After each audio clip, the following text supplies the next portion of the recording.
It was a wee bit predictable of me, wasn't it, to use this time of the year, right next to St. Patrick's Day, to dedicate a vPub to talking about Irish whiskey. But it's as good a prompt as any, honestly, and I think there's so much stuff been happening in Irish whiskey in the last 5 to 10 years and beyond that it's really worth celebrating. I'll see you in a second.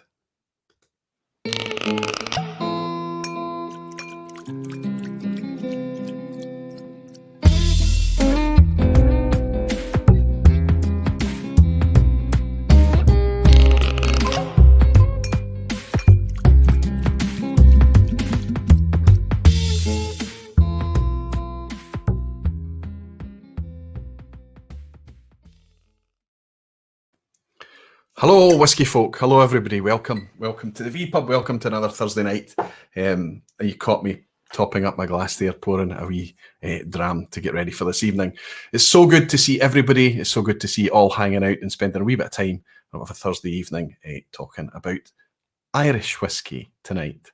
I know that some of you might have been caught out by the daylight saving time thing, so it looks like, depending on where you are, the time zones have changed a wee bit. It looks like we're closer to the States. There's only 4 hours between us and Eastern right now, and yes, it's a wee bit messed up for a few weeks until we get to the end of the March. So I hope it's not caught too many people out, and I hope it's to your benefit, for some of you at least anyway.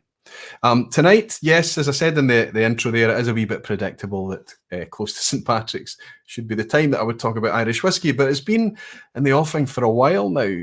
And what's kind of forced it along was the fact that it was coming up to St. Patrick's. And it was also the fact that the Gaia wanted to join me this evening and celebrate Irish whiskey. A fellow evangelist in the shape of Barry Chandler, I'll introduce you to him quite shortly, was his availability to the fact that he was available at this time. It meant that it just made sense. I hope you're looking forward to it. I hope you've got something Irish in your glass. If not, it doesn't really matter. You can bring anything along to the vPub and enjoy it with us. My guest tonight is super busy because it is that time of year. It is St. Patrick's Day. So I'm going to try and get him in a wee bit earlier tonight and let him off higher so he can go on and do the other events that he's doing to celebrate St. Patrick's out where he is on the west coast of the States. But I'll jump into you guys. I'll welcome all the beautiful whiskey folk and dedicated barflies very, very quickly and make sure that you're settled in and comfortable, ready for this evening too. Tom Good is in. Tom, it's so good to see you, my friend. It's good to have you. Tom Good is the guy who put together the music, the vPub intro and outro music, which is the thing that I use as that transition, the things that takes me from kind of normal life to Dram FaceTime when I'm live with you guys. Tom, it's so good to see you, my friend. It's good to have you here with us tonight. Jed Smith is in again. Good to see you. Akshay is here. Donald Rance, Andy C. Andy Calderwood. Good to see Andy. Mark and Mark Slinger. Good to see you as well, Mark. Good to see both Marks. Hellswood, Lee J. Brown, Andrew Piers, Daniel Vermaas, Frank, Pete Head. Good to see you, Frank. Falsgraf, Time for a Dram, Gregor. So good to see you, buddy. We had obviously had Gregor on as part of the crew last week when we were talking about collections. Marcus Kreitner is here. Good to see you, Max. Jimmy Legg, Jerry Miller, John Delacuisine, Graham Young, Ryan Sutherland, Luna Aaron, so many of you. Ryan is saying, hey, Roy, no Irish bottles in the house, which is shocking. I have to make a wee confession. I was super surprised how light my collection was on Irish whiskey. For somebody who talks about enjoying Irish whiskey so often, I was really surprised when I went to check what I had to celebrate tonight. And I got together with my guest, Barry, tonight to work out how I could boost the collection a wee bit so that we had enough of a selection and variation to talk about. So Ryan, don't worry about it. The only thing is that you're going to go looking there, aren't you? If you can find something that somebody's going to recommend to you, something that you feel confident about that sounds like you might enjoy it, and it's at the right price point and it's available and all the other things that we insist on when we're enjoying Scotch whisky. So that's what we're going to try and focus on tonight, is we kind of look at what's changed in Ireland, look at the growth there, the renaissance in Irish whisky. It's really something to be celebrated.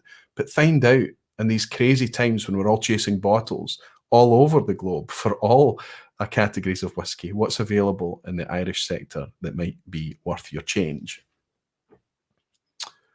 Bud Jenkins is here. Good to see you, Bud. Always nice to welcome you in. Hello, Roy. So glad to be in today. I'm excited that you chose this topic today. I'm excited about it too, Bud. Good to have you, my friend. Bruno from Portugal. That's Bruno Martins saying, good evening, Roy. Raising my Glencairn with a Redbreast 12 cast strength to another great vPub.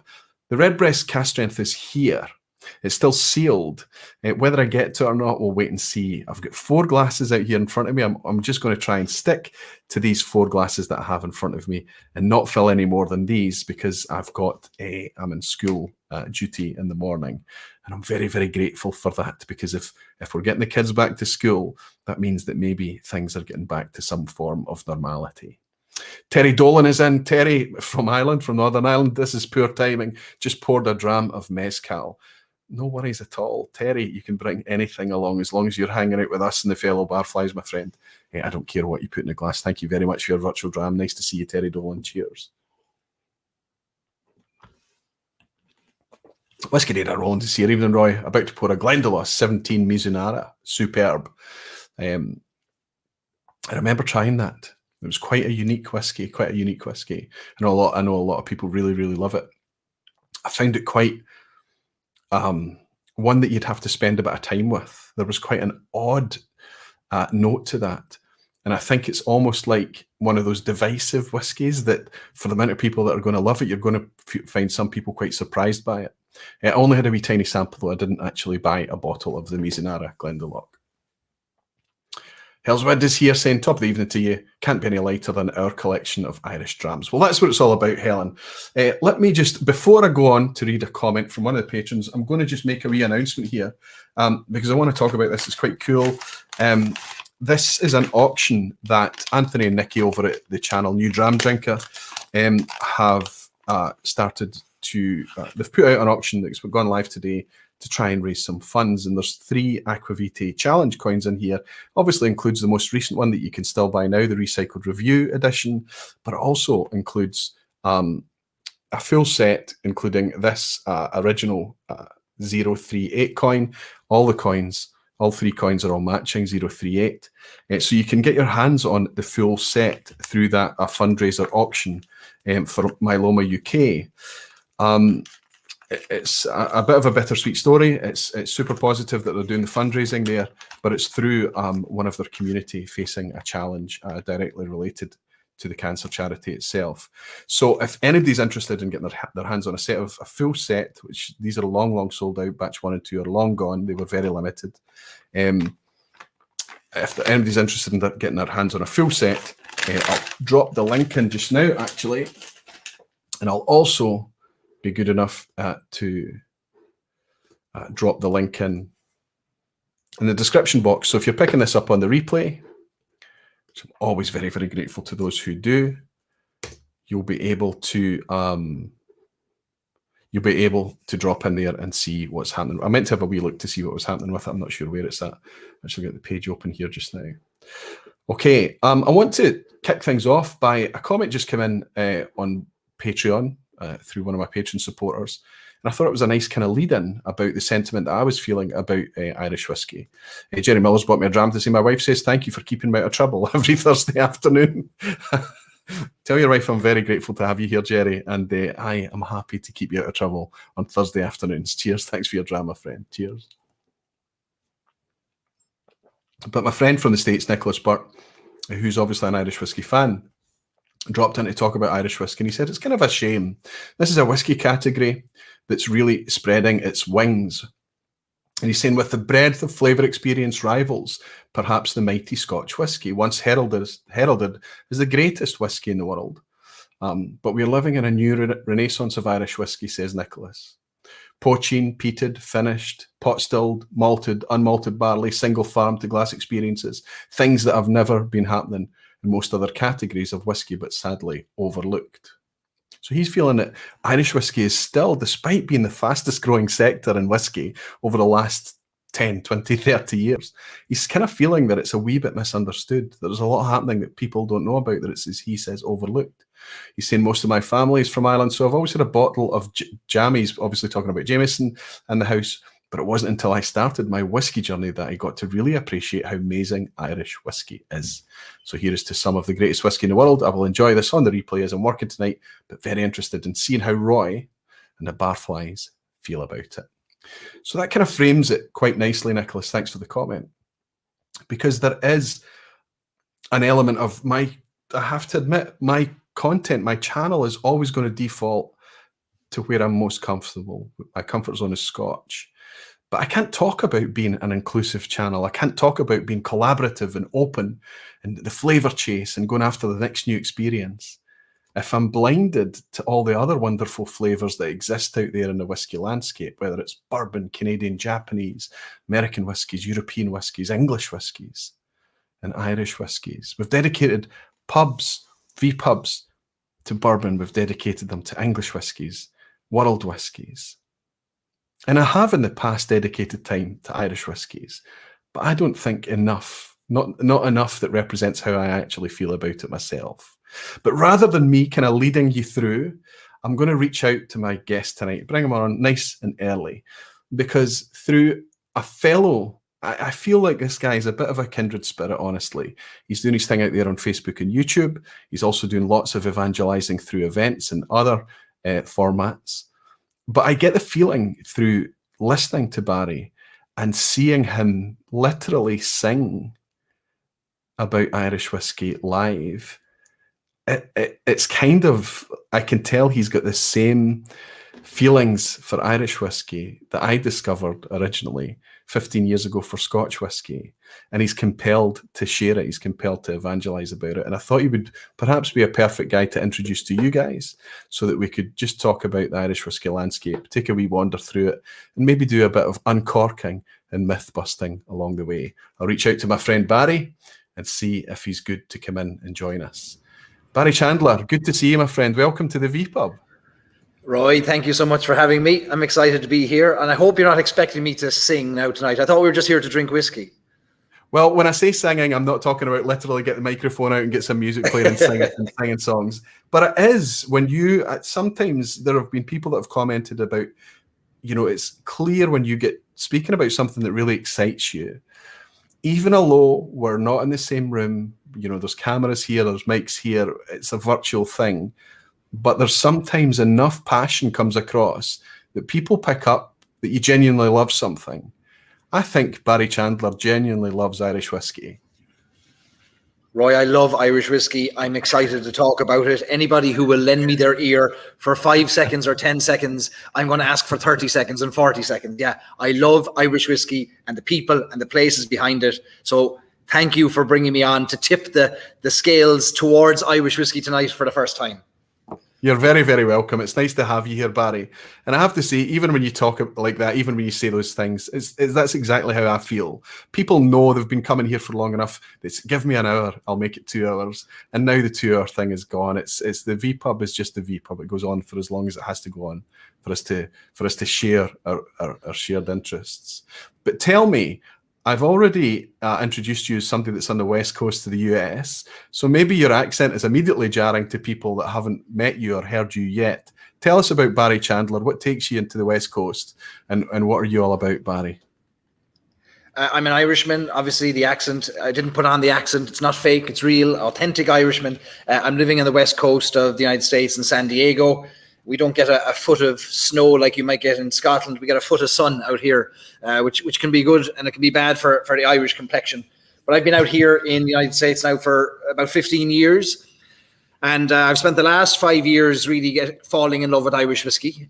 Even when I was living in Ireland, I don't know that I fully appreciated and understood it. But for the past 5 years, it started to become obvious to me why it's such a special thing. So I've spent the last 5 years telling anybody who listen how great Ireland is in Irish whiskey, and it's kind of started to connect me back with Ireland again over the past 5 years. So yeah, I no different than yourself. I'm an evangelist. I'm an enthusiast.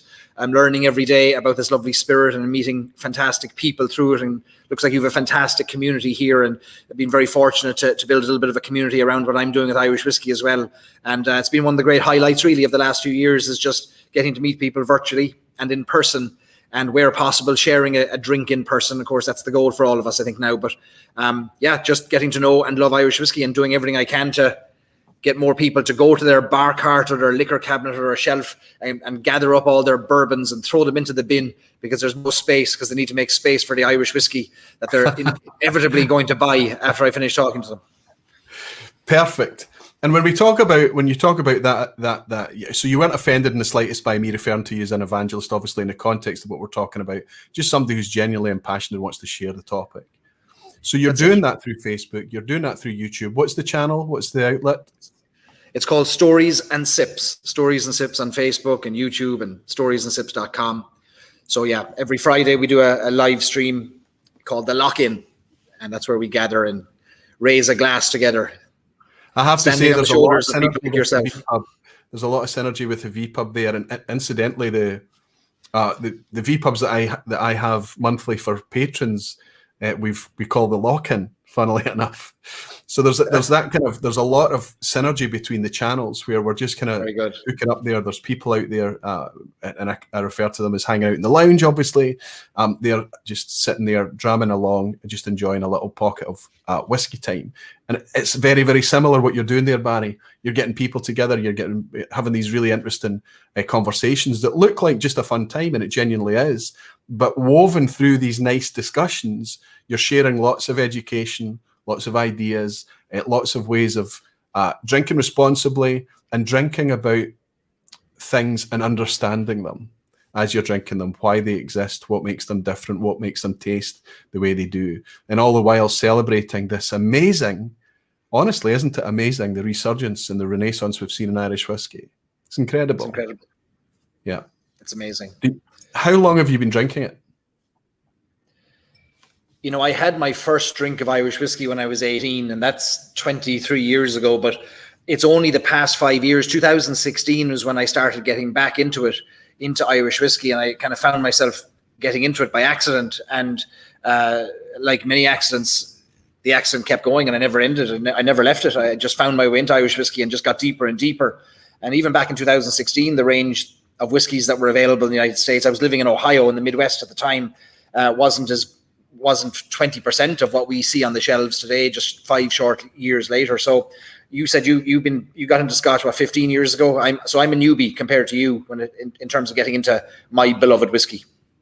I think we probably feel the same, and I know that you have a few years on me as well, so you'll probably catch up quite quickly. But we maybe feel the same way as well when we talk about whether it's 5-6 years ago or whatever. But maybe whiskey found us. I always find that because I didn't go looking for it. I didn't decide, well, I'm going to get interested in whiskey. I just tripped over it, and somebody literally forced a situation on me where I was there and put a glass in my hand, and all the lights were switched on. It was an incredible moment, and I knew probably at that exact moment that the way I was enjoying alcohol would never be the same again. And it hasn't been. It's bizarre that something as powerful as whiskey has taught me how to slow down. In the past, I was drinking, and now I'm tasting. It's a huge difference. So maybe you had the same transition. So that means that you've had to cram really a lot. You've put a lot of energy into learning, to following, to understanding, because the casual discussions that we've had, you're clearly bitten. You're absolutely smitten with the category. You love the product. Does it frustrate you that you're so far away from it right now? Or do you feel okay that sharing Irish whiskey in the States? Have you found a niche there? You know, the companies like FedEx and UPS should be getting presidential medals of freedom for all the whiskey they're delivering to me from Ireland.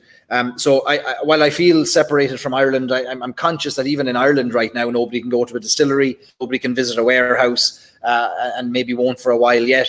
So in the meantime, look, I think I probably have access to as much Irish whiskey where I am as anybody does anywhere, just by virtue of deliveries. Yeah.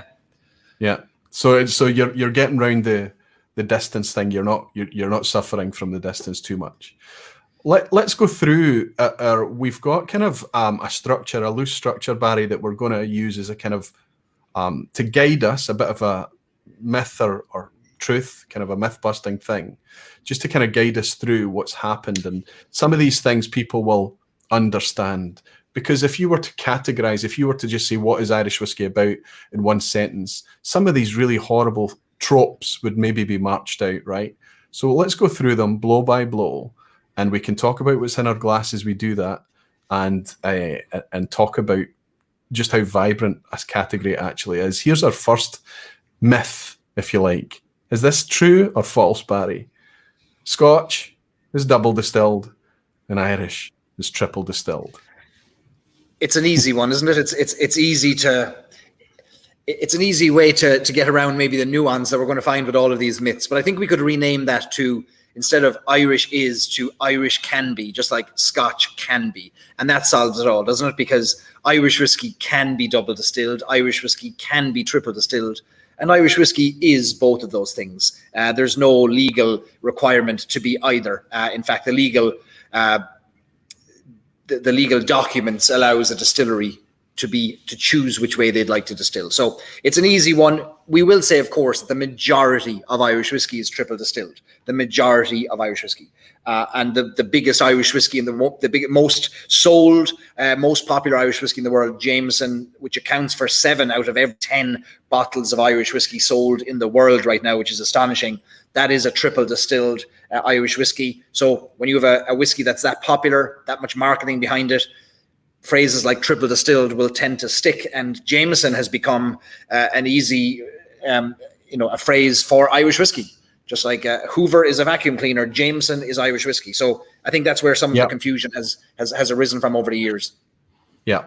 And as soon as so many people, if you mention Irish whiskey to them, that's the bottle they see in their mind, some version, right? But probably the ubiquitous bottle of Jameson there, right?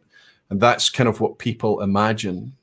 Now, Irish whiskey has a similar legacy to Scotch, as I understand it. The typical presentation was always a fairly clean, palatable, easy to approach and drink, 40% ABV, probably chill filtered, probably some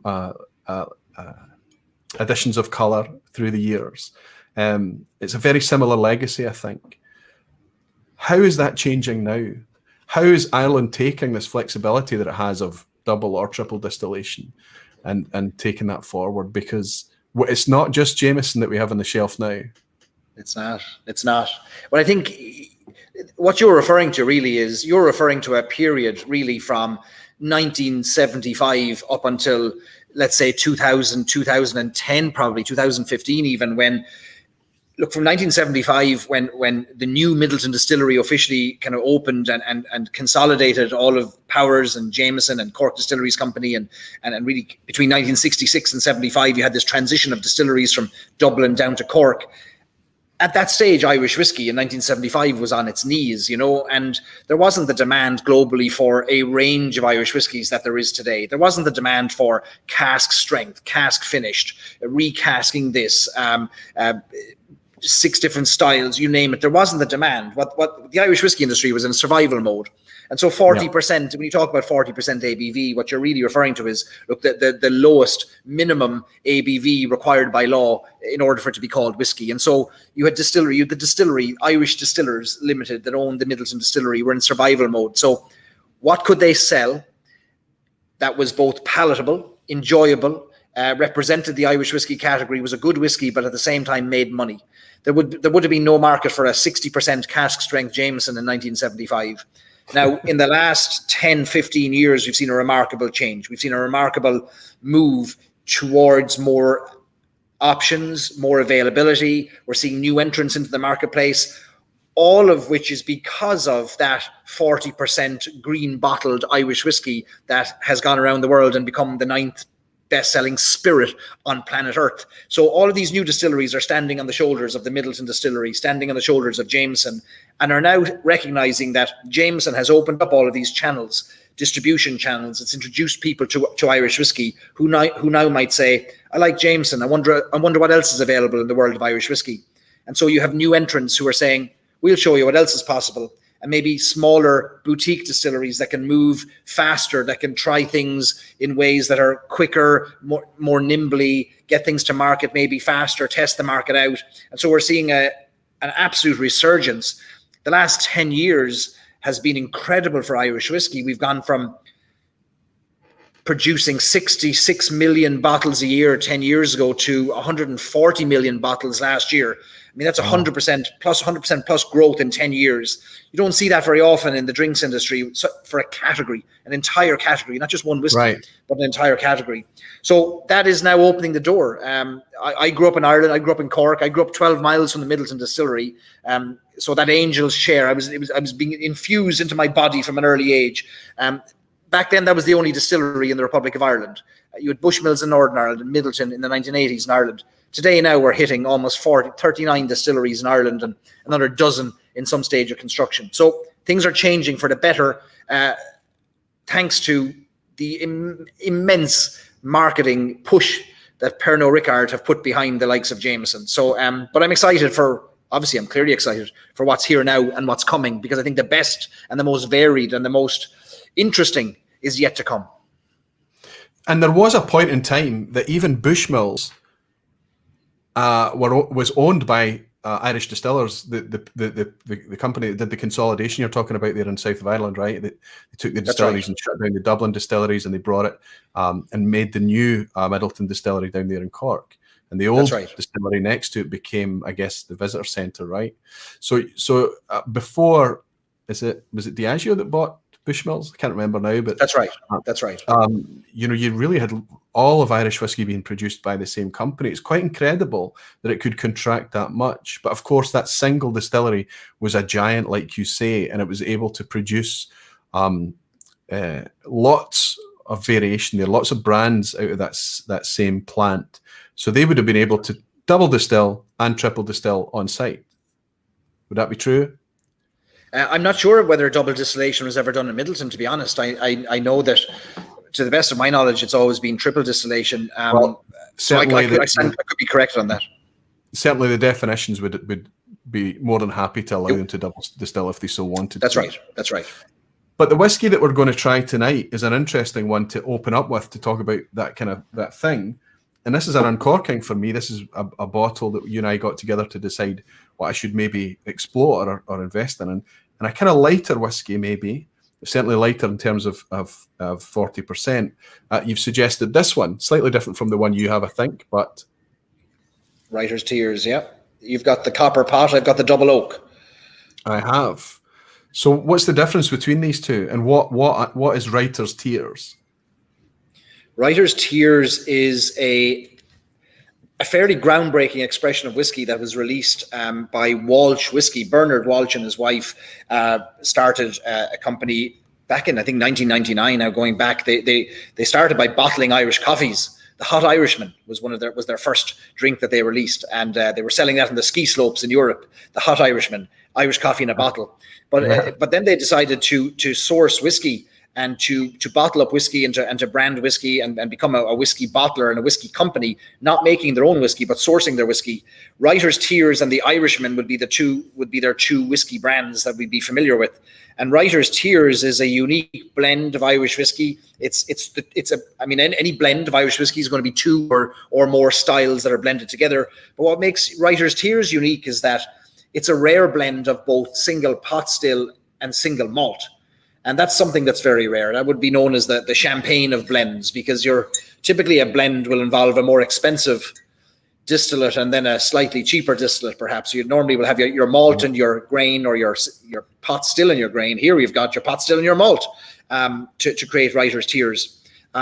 What you've got there has been matured in ex-bourbon barrels. What I've got here is double oak. It's been matured in ex-bourbon and also ex-cognac casks for a little bit of added wine and grape and kind of another added layer of fruit and complexity to this one. But a groundbreaking company, Walsh Whisky. Let's just quickly drop in and talk about differentiate, because single malt is made in a pot still. So what are you talking about there? Pot still whiskey versus single malt whiskey. What's the differentiator there? So pot still whiskey is a confusing term. It is named after its apparatus.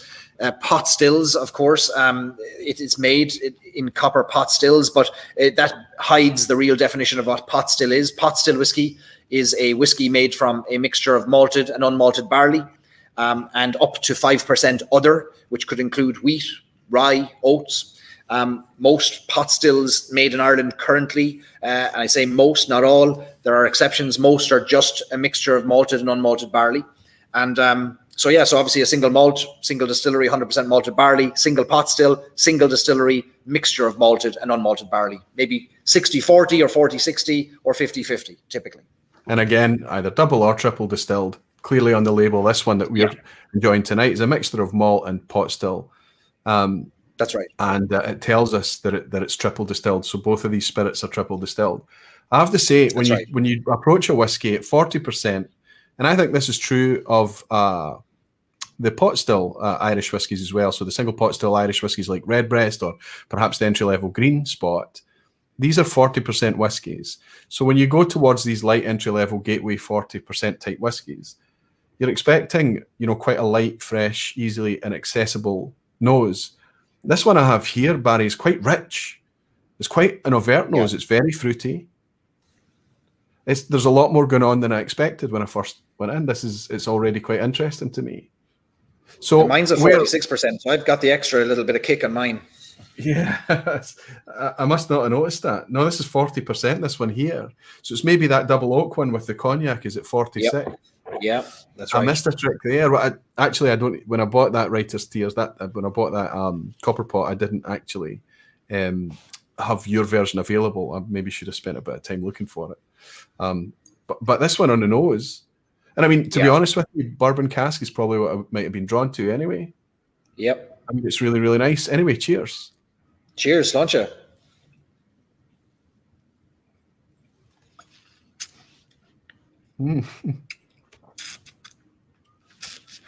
Lots of nice, accessible, ripe fruit, much more rich than you would expect.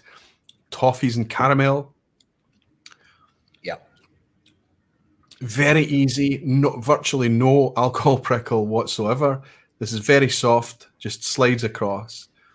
Just opened. This is a neck pour. This bottle's just fresh out of the bottle tonight. Just one to kind of mark. So this is a completely or a relatively new whiskey. And we talk about a blend. We're not talking about a blend in the sense of the Johnny Walker, the Dewars, the Ballantines, that kind of thing, where they're taking a grain and malts. We're speaking about there could be other grains in here, but generally this is using barley, either single pot still Irish, which is going to have a proportion of unmalted barley in there, or single malt that's going to be using 100% malted barley. So already this is quite an interesting whiskey and something that cannot exist in Scotland. No, and if you notice the name Copper Pot, it's a blended whiskey entirely made in copper pots because it's not made in the column still because there's no grain component. So that's a very unusual aspect to a blend. It almost needs its own category. That's right, yeah. And again, a category that perhaps you're not going to get many other places. Graham Fraser is asking, which of the new Irish distilleries is Barry most excited about? That's a difficult one to put you in the spot right away. Pick a favourite. I'm excited about Killowen Distillery, Ireland's smallest distillery. It's in Northern Ireland, the foothills of the Mourne Mountains. Very excited for what they're doing there. Their distillery is about the size of our bathrooms in our houses. It's that small. You can 2 steps. You get from one door to the back wall, and it's a fantastic. They're doing really experimental things and old vintage approaches to distillation, worm tubs, double distillation. Really interesting. So I'm excited about Killowen Distillery. I am endlessly fascinated by Waterford Distillery and their approach to barley and to the farmers and heroing local farmers. Endlessly fascinated. And I cannot fail to be impressed by how the Midlelton Distillery, when we think it's been around 200 years, 1825. So we're almost at 200 years, the Midlelton Distillery. I cannot fail to be impressed how every year the distillery seems to one-up itself and reinvent itself with an exciting new release and show us some whiskies that have been hiding in cellars and warehouses for 30 plus years and nobody knew about them, or if they did, they didn't tell us. So I remain endlessly fascinated by Midlelton as well. That's maybe a doff of the cap to the Redbreast releases right there at times. Yeah, absolutely. Donner Pass Whiskey is admitting that he really enjoys the standard Writer's Tears. I think this is probably the standard one, just the copper pot. Then that's what you've got, the standard. Yeah, you've got the standard. I went up a little notch on mine. But this was a very unusual release when this came out. Like Writer's Tears, was an unusual name for a whiskey, and it had a story, and it heroed literature, and it talked about something beyond just the whiskey itself, and it didn't have a name of a distiller on it. You know, there's no like John Jameson, James Power. This was now a unique departure, and it is Bernard Walsh has gone around the world evangelizing Irish whiskey long before Irish whiskey was as popular as it was today. And I can imagine Bernard Walsh was probably standing in pubs with 2 or 3 people in Eastern Europe trying to convince them of Irish whiskey before anybody had heard of it. And hopefully now they're seeing the return on their investment of the last 20, 25 years that they've contributed to the world of Irish whiskey. I have to say, I think this would be very, very interesting at a higher ABV. Something because there's lots of rich, ripe fruit on the palate here, a little kind of almost kind of butterscotch toffee caramel thing, ever so slightly bready, ever so slightly doughy, but it doesn't. It would be nice if it could. I'm speaking about this is going to be a lovely whiskey just to relax and socialize with. The whiskey's not going to be trying to distract you from the conversation all the time. But I think this would be nice, maybe at the 46% ABV, where it could maybe bring a bit of engagement, a bit of grip and texture on the palate, a bit more of that spice. But it's remarkably rich. What's the Irish attitude towards natural presentation? Do you tend to find that still a lot of the whiskies are coloured and still a lot of them are being chill filtered and things? Is that an issue in Ireland as much as it is in Scotland? I'd imagine in Scotland you're a little bit further ahead in terms of the whiskey community recognising, asking about it, acknowledging it. The Irish whiskey industry or the Irish whiskey community is still quite young, you know, and it's only in the last, you know, in the 5 years that I've been involved in it. When I started in the world of Irish whiskey, I think I was one of 2 or 3 YouTube channels, and there was maybe 1 or 2 or 3 bloggers, and now there's 20, 30, 40 of them. And it's fantastic to see. And that means that there's a community that's reading and watching and listening. And that community now is starting to ask questions, whereas previously maybe those questions wouldn't have been asked. I would still maintain that the vast majority of people who consume Irish whiskey have no interest or knowledge of the nuances of chill filtering and E150 and double versus triple distillation yet. But I think as the category in its current format grows, yes, that's going to change. And we're already seeing releases into the Irish whiskey market that are responses to very vocal pushes on Twitter and Facebook for things like cask strength whiskey releases. For example, the hashtag cask strength crusade has led to the release of whiskies that themselves then bore the hashtag cask strength crusade in response to a desire for perhaps higher ABV Irish whiskies, so that you're not just, you don't just have your 40 or 43% Irish whiskies. So it's changing, it's evolving. Absolutely, much in the same way as it did in Scotch whiskey appreciation. There were people in the know that were banging on about it for long enough, and people that were buying whiskey and enjoying it and just didn't seem to care until somebody sat down with them and shone a light on the difference that it could make and what it actually was about. We had Ian McMillan on a couple of weeks ago from here. One of the guys that and the company that he worked for at the time was absolutely influential. He was the guy banging on the desk for this to be changed going forward, and he managed to get an entire company's single malt product over 4 brands and 3 distilleries changed from 40% ABV to 46.3 unchill filtered right across the board. And it's been transformative for the brand, and it's been brands that have kind of been under the radar brands that are starting to be embraced by the whiskey enthusiasts, the community, as you say. So it's going to be interesting to see. I imagine most of the new distilleries that's springing up much more going to be interested in more artisan presentation and natural presentation. They are, but there's a challenge in the Irish whiskey world, and I'm sure it's a challenge in Scotland too, but Ireland has one of the highest rates of taxation, excise duty on alcohol in Europe, and it's hugely prohibitive, and it's hugely cost prohibitive. I think somebody shared with me anecdotally, and I'm sure a smarter person than me will be able to correct me if I'm wrong, but that for every 1% above 40% you add to your bottle of whiskey, it's going to pass along about €2 per 1% to the customer. So if you add 10%, now you've got a 50% whiskey, but it's now €20 a bottle more expensive. So Irish rates of taxation are extremely, extremely high, and that's not great for the consumer, but it's a huge tax take for the government and something that I can't see them changing anytime soon, but it is prohibitive. That is a shame that it's prohibitive, and that's when, you know, the economy is put before the quality and the experience, which is a huge shame. And you would have to think that as things evolve generally in the world whiskey scene, that any single category such as the Irish category would be looking at that and thinking, well, we need to watch what they're doing here. We don't want them to steal a march on us, and be us to be exposed as being presenting the wrong product simply because of a financial structure. That's right. Everyone is saying also drinking writer's tears, and I agree, Aqvavitae, very fruity and cereal malt, but very light, very little and short finish. Exactly the style of whiskey that it's meant to be, everyone. It's meant to be that nice, that whiskey that you can enjoy in company probably, and it doesn't distract too much from the conversation or whatever's going on. David Owen is saying, could you ask Barry where Hyde whiskey sources their whiskey from? Well, they don't publicly declare it, but my understanding is that it's West Cork and Great Northern Distillery, but I'll stand to be corrected. They don't release that, but that's my understanding. Very much like a lot of the whiskey brands that we have in there as well. Is that what was that? Al had a question there about the 10-year-old Redbreast. Which is just out this week, I think, isn't it? That's right. That's it there. Yeah. Did you manage to secure a bottle? I did, yeah. My mother is inundated with deliveries in Ireland. She can't move for boxes now. She'll be sleeping on top of boxes within the next few weeks, I'd say. She'll have to get rid of her bed. They refused to ship to the States. I know. What was it? 7,000 bottles released, and every single one still sold within the period of a couple of 4 or 5 hours, I think. That's right. So that's good. Right. Managed to get some shipped, but well before you get your hands on it. But that 10-year-old release, I believe, is a bit of a commemorative, a bit of a heritage release. Is that right?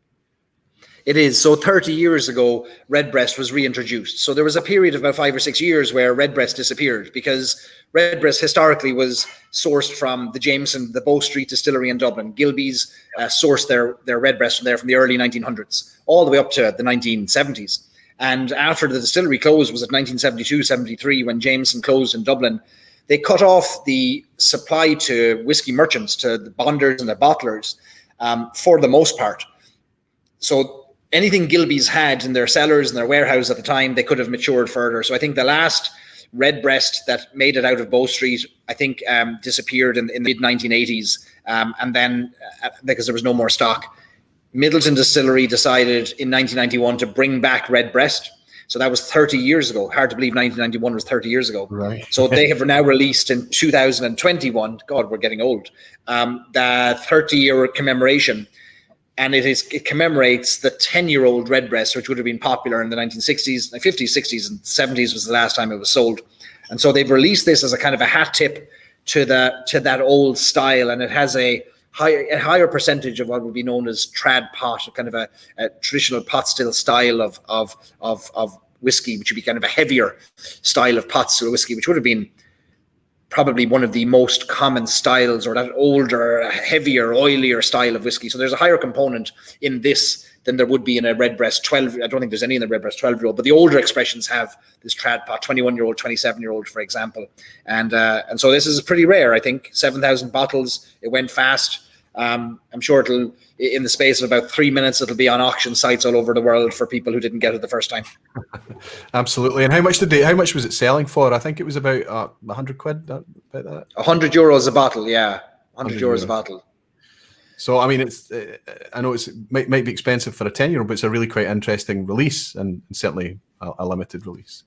It is, yeah, it is. But when you look at the things that it's all, I find it a big challenge to compare whiskey's linear comparison of ages when you think of some of the other contributions to that whiskey, you know, and so like you take a Blue Spot that says 7 years on the label, but there's 19 and 20-year-old Madeira matured pot still in there. That's what you're paying for, you know, not the 7-year-old component.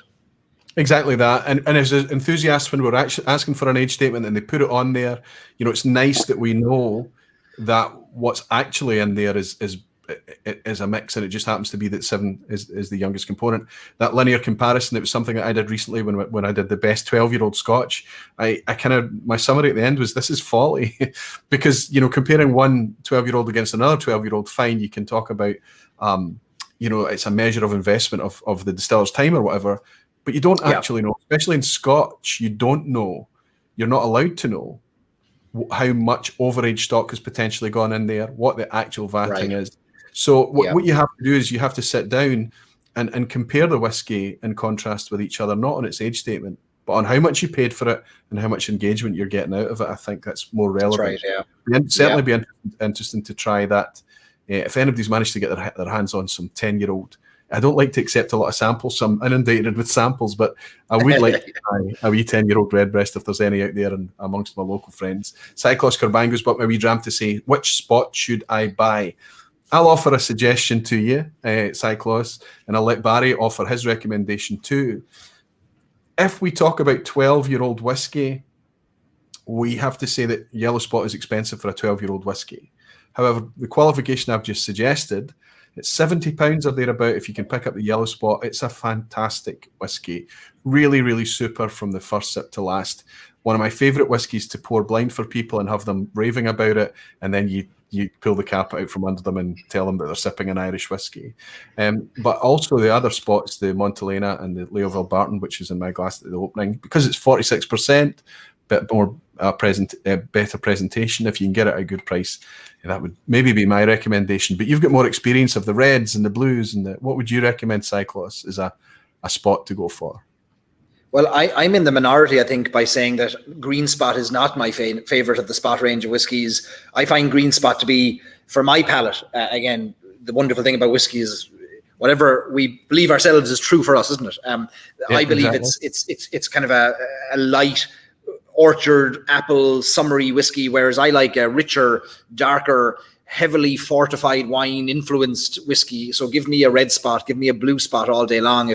If cost was no option, sadly it is on a daily basis, but if cost was no option, I'd be choosing blue spot all day long. A cracker of a whiskey, one of the best whiskies that I think was released in 2020 for my money.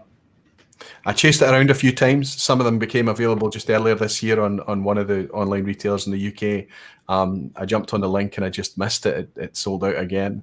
Again, another one that I would be really curious to try. I had a lot of good things about it from people that I trust and people that I know have a similar taste to me for the style of whiskey as well. So it's interesting. You're into the more bolder, more of the big, round, richer flavours. That's interesting. Luna Aaron is asking, I heard in a tasting that Midlelton is also distilling barley to specific wishes of new distilleries.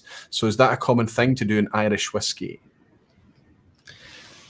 What's that? Could you repeat that question again for me, just so I make sure I understand it? Luna thinks that Midlelton is distilling barley to the specific. So it looks like they're distilling specific maybe mashes to specific recipes potentially of new distilleries. Maybe that's why all new distilleries are getting started up. They're going to maybe put some sourced whiskey out there first, or they're trying to get a jump on things. And she's suggesting that maybe Midlelton's contracting then to new distilleries, I think. So Midlelton has contracts in place they have long established contracts in place. For example, if in the past 50 years you've enjoyed a bottle of Tullamore Dew, you've enjoyed a bottle of whiskey that has at least in part come from the Midlelton distillery, as is the case with Paddy Irish whiskey, which of course was part of Irish Distillers, is no longer. But we're sipping on a whiskey that has a part of its origin in the Midlelton distillery. So my understanding, though, is that it would be very difficult to get a new contract right now because the distillery is at capacity. And in fact, there's beyond capacity. The growth of Irish whiskey has stretched the distillery. And there is discussions about the building of a new distillery and an expansion, such as the demand. So I don't know. I've not asked if I could. I don't have the pockets to be asking for a contract at Midlelton Distillery, but I've not heard of any recent new contracts, but that doesn't mean they don't exist. I'm getting into trouble from Rob Halford. He's saying, dropping the €100 price of my Redbreast 10 in front of the missus. Sorry, Rob. Sorry, Rob. I meant 40 euros. 40 euros. My mistake. You'll get a chance to share it, Rob, hopefully, and she won't mind when she tastes how good a whiskey it is. And Chris Beaton is saying, doing the tasting this weekend, what's the Drumshambo whiskey like? So Drumshambo is a new distillery. That's the Shed Distillery in County Leitrim. And it is a 4-year-old distillery, has released its own stock, a young pot still whiskey into the market. And it's a huge employment boom for the area, and I think in time it's going to have a fantastic whiskey. Right now, I think it's young. Personally, to my own taste, it's a young whiskey. Leitrim's inland, isn't it? It is inland, yeah. It's the wee county. Rural, I guess. Not the wee county, but that's loud, isn't it? But it's inland, and it's what's unique about Drumshanbo though is that their pot still is distilled with oats. So they use that other, that up to 5% other in their distillation. So oats are notoriously difficult to work with and get through your stills and your filters, but they're using oats and Irish oats in their pot still, and I'd be excited about what's coming out of there in the next 10 years. But they've got something out in the market right now, which is good. They've got a foot in the market. From what I understand, oats brings a lot of that really heavy oiliness. So it's certainly something that I would be interested in trying as well. I hope that's helpful for you, Chris. Jimmy Legg is saying that's also part of the reason why I don't gravitate to Irish whiskey. It's very hard to know who actually distilled it. It's like bourbon with its branding. Okay, maybe not that bad, he's saying. I mean, that's the thing, is that lots of people are kind of, it's a wee bit like what puts people off blended malts or categories like that. If they suddenly feel detached from its source, if they can't work out, because single malt has kind of taught us to chase down this single location, this geographical location, and try and connect with it for distillery character's sake, let's say.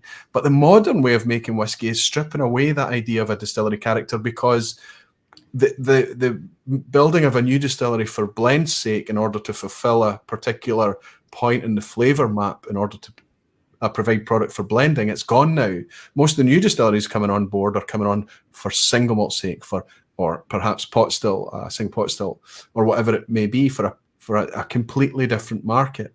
So it's going to be interesting to see if that distillery character then comes through as an incidental thing that endures regardless of all the variation that goes on. But I understand what you're saying, and it's sometimes 100%. Yep. But for me, if a whiskey is branded, if it's made at one place, branded as something else, and it doesn't necessarily suggest on the label, you would go fully on price and engagement. If it's not ticking the boxes for you, there's just plenty whiskey out there. Tabitha's in. Spirit Bomb is saying, oh no, it's jumped. Tabitha, please let me catch that. There it is. Could you ask Barry what he thinks of companies like JJ Corrie bringing back whiskey bonding? I have a vested interest. I'm not impartial in this answer. I released my own whiskey last year with JJ Corrie, and I'm a big fan of what Louise McGran, the founder of JJ Corrie, is doing. Woman-owned business. She is kicking proverbial butt in the whiskey world and doing amazing things. She's sourcing. She's being as absolutely transparent as she possibly can. She's opening up markets that previously weren't open, and she is creating unique blends. She's building a library of spirits, a library of whiskies on a farm in the west of Ireland, and she is putting these spirits, these whiskies together, doing unusual things, unusual collaborations. And I'm a huge fan. So an absolutely huge fan of JJ Corrie, and obviously they helped me release my whiskey. So I can't say anything bad. Absolutely perfect. And more power to her as well. I know that she's been on the show. I've caught her appearing alongside you. I think very recently. She was on last week. Is that true? No, she was on. Last time she was on was probably before Christmas, actually. Okay. I've been cramming. I've been benching your recent shows and so I'll probably just get confused. But more power to her. That's fantastic to hear. I hope that helps you, Tabitha. And Adora Past Tim is saying, can't wait to get to Waterford next year. It sounds so intriguing. Well, here's our next little Mythbuster. That's a nice segue into our next wee Mythbuster, Barry. Can I pull this up here? Go on, yeah. Irish and American whiskey is spelled with an E. Now, obviously, the parachute here that a lot of us are guilty of pulling because we're worried about offending somebody, but really nobody really gets that upset about it, is when we add the E in and then we oblique and add another whiskey word without the E. Or we bracketize the E or something. It's whiskey. It's whiskey. Let's talk about the E and the no E. What's happening there? Well, again, it's similar to the first myth. Irish whiskey can be spelled with an E, and American whiskey can be spelled with an E. Irish whiskey, the rules governing Irish whiskey are contained in what's called the technical file. The technical file is a document, a government document, an Irish government document that is submitted to the European Union and is part of the overall monitoring and standardizing of what can and can't be produced with certain names. The word whiskey can be spelt with or without an E in Ireland. as has been the case for 250 years. We can go back in time to the late 1700s and we can find whiskey spelled either way. We often see spelling errors over the years as perhaps less proficient, less literate printers in the early 1800s might have dropped an E, added an E. There was some standardization in the spelling of Irish whiskey in the 1960s, around 1966, when there was the consolidation of the whiskey industry. In 1966, Irish distillers, consisting of Jameson and Powers, and then the Cork Distilleries Company, which produced Paddy Irish whiskey, they had different spellings within their company. So Paddy Irish whiskey was spelled without an E, Powers, Jameson was spelled with an E. And so they made the decision that across the board, they would use the E when spelling Irish whiskey. Today, Waterford whiskey doesn't have an E. McConnell's whiskey doesn't have an E. There are many examples that don't. So again, for the most part, Irish whiskey does have an E, but it doesn't have to. So don't get very upset and don't get into any bar fights with people who tell you that there's no E who try and argue with you about that fact. It's not. If you meet somebody if you meet somebody that's offended by the way you've spelled whiskey, you probably need to find some different drinking company, if we're honest. But it's not that important. It's interesting as well, is that even in America, as you say, there are exceptions, Maker's Mark and Dickles and Old Forester, I think, is another one without the E. But even the BAFT regulations in the States, the legal is just whiskey without the E, but they allow the spelling with the E if you so wish. So it's that kind of thing. It's like, especially when you're translating something from Gaelic and anglicizing it to English, if it's going to be spelled a wee bit differently here and there, if it's going to suffer from regionality, or if people are going to leverage it to their own means, you're defining a drink. Let's it doesn't really matter. We have to separate ourselves from the tour guide, the easy tour guide one-liners. That it's an easy thing to throw out, and nobody's going to call the tour guide out on saying a mistruth here and there for the sake of the fun of the tour. It doesn't mean it's the truth all the time. That's right. Let these things go. They can be corrected in their own time. It's not always the be-all and end-all. Although while you talk about tour guides, I'm going to pull up another one. And I will have a wee whinge, and I hear that this has changed. One of the very first distilleries I ever toured was Midlelton down in Cork there. Had a fantastic time and a fantastic eye-opening tour. At that time, I wasn't drinking whiskey. We're going back to maybe the year 2000, 2001. So 20 years ago now. Wow. Okay. And we get to the end and we all sat down in these big kind of bench tables in this nice big space. And the tour guide starts us off with a Scotch whiskey. And the thing that she's trying to demonstrate is this myth here. Yeah. Irish whiskey is smooth.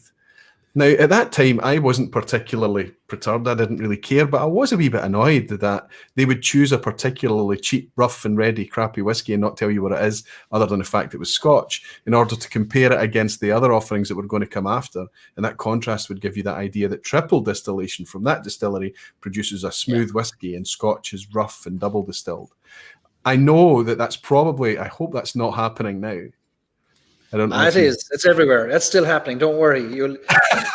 That's still. Listen, you buy a bottle of Jameson, you'll find it on the front of the bottle of Jameson. That word is still used, and it's a throwback. It's a throwback to when Irish whiskey. You're talking about the word smooth, right? Is that okay? The word smooth. The word smooth. It's still used. It's used in tours. It's used on bottles. It is a word that has stuck. It is a word that we can't shake off. Look, my mobile phone screen is smooth, but I don't want to lick it. I want something, when I'm enjoying something to drink, I want something textured, I want something flavorful, I want something complex. Now, I know where it came from. I know that it came from trying to fight the, perhaps the perception of Scotch and the perception of what a whiskey was. Think back to the 1960s, 1970s when lighter blended whiskies were coming out of Scotland, and Irish whiskey might have, the heavier pot still style might have been considered harsh and heavy. There had to be some way when Irish whiskey became blended, and for the most part, to talk about how they compared or give them some descriptor, some adjective that somebody could hold on to and go, smooth, that's what I want to drink. If you want smooth, have a glass of water. If you want flavor, have a glass of whiskey. Yeah, absolutely. And I mean, I think that a lot of people say, I will say that if it's used, to suggest that you're going to describe a category or a brand or whatever as smooth, that's unfortunate. But what you and I think that some people do get a wee bit hung up with, if you're introducing people to whiskey or people coming on board and they use the word smooth to describe a whiskey, they can sometimes be shot down a wee bit. That's not imaginative enough. It doesn't really explain anything. Smooth, what does that actually mean? But what we have to do is let people have that word. If that's helping them articulate what their taste, especially in their initial steps coming into whiskey, if that's helping them vocalize what they're experiencing, wow, this is smooth, then you can, everybody's allowed. And honestly, even as an enthusiast, if you are sipping something in contrast, and the striking difference between one glass and the other is smoothness, it's literally like you talked about the front of your phone. If it's literally a texture, that word is valid. So just, all the snobbery that's out there about the word smooth bothers me a wee bit too. But it's unfortunate that that's been a thing, that you take this really, really vibrant sector that's capable of producing all these different styles of whiskey, some of them absolutely unique to the region, and label them all as smooth. That's one of the things that we have to step back from a wee bit, I think. We're an hour into our tasting and we've had one whiskey. I'm appalled at our rate of consumption. Well, and I know that you are also on. You're on a curfew tonight because you've got another event to go to. So you've probably only got another 25 minutes, half an hour with us, right? So let's see. I do, sadly. I've started to open this. Is this where we're going next? It is, isn't it? Are we going down to Dingle? We are. We are going down to Dingle. Fantastic. And I think we're both sipping the same one this time. That's right. Batch 4, fourth single malt release from the Dingle distillery. Really lovely painting on the back there. See an interesting walk off in the distance. I'll uncork this along with you. It's a pleasure to be opening some Irish whiskey and having some of this open back in the cabinet again. Now, this is us jumping in a different direction again. So whereas some of this was in the writer's tiers, this is malt whiskey. Correct? This is malt whiskey, 100% malt whiskey, 100% distilled in the town, in the distillery that bears its name. It's not sourced. It is 100%, from the Dingle distillery. And the Dingle distillery is the distillery that kickstarted the new wave of distilleries in Ireland. Kickstarted it. Without Dingle, we might not be here. So this is beyond. So Teeling has resurrected Cooley. He's brought that back on in the late 80s. And that was a significant. That was the first time that anything had happened outside Irish distillers at that point in time. Correct. There's our mutual friend Eric Waite has bought us a wee dram here to say cheers to my two favourite whiskey tubers. Flattery will get you everywhere, Eric. One of my best live streams was with Barry. Great fun. I remember that, Eric. I'll raise a glass to you and thank you for your drama, friend. Good to have you in, Eric. Cheers. And Greg has a question. This was not distilled by the Scotsman. This was released by the Scotsman, but not distilled by the Scotsman.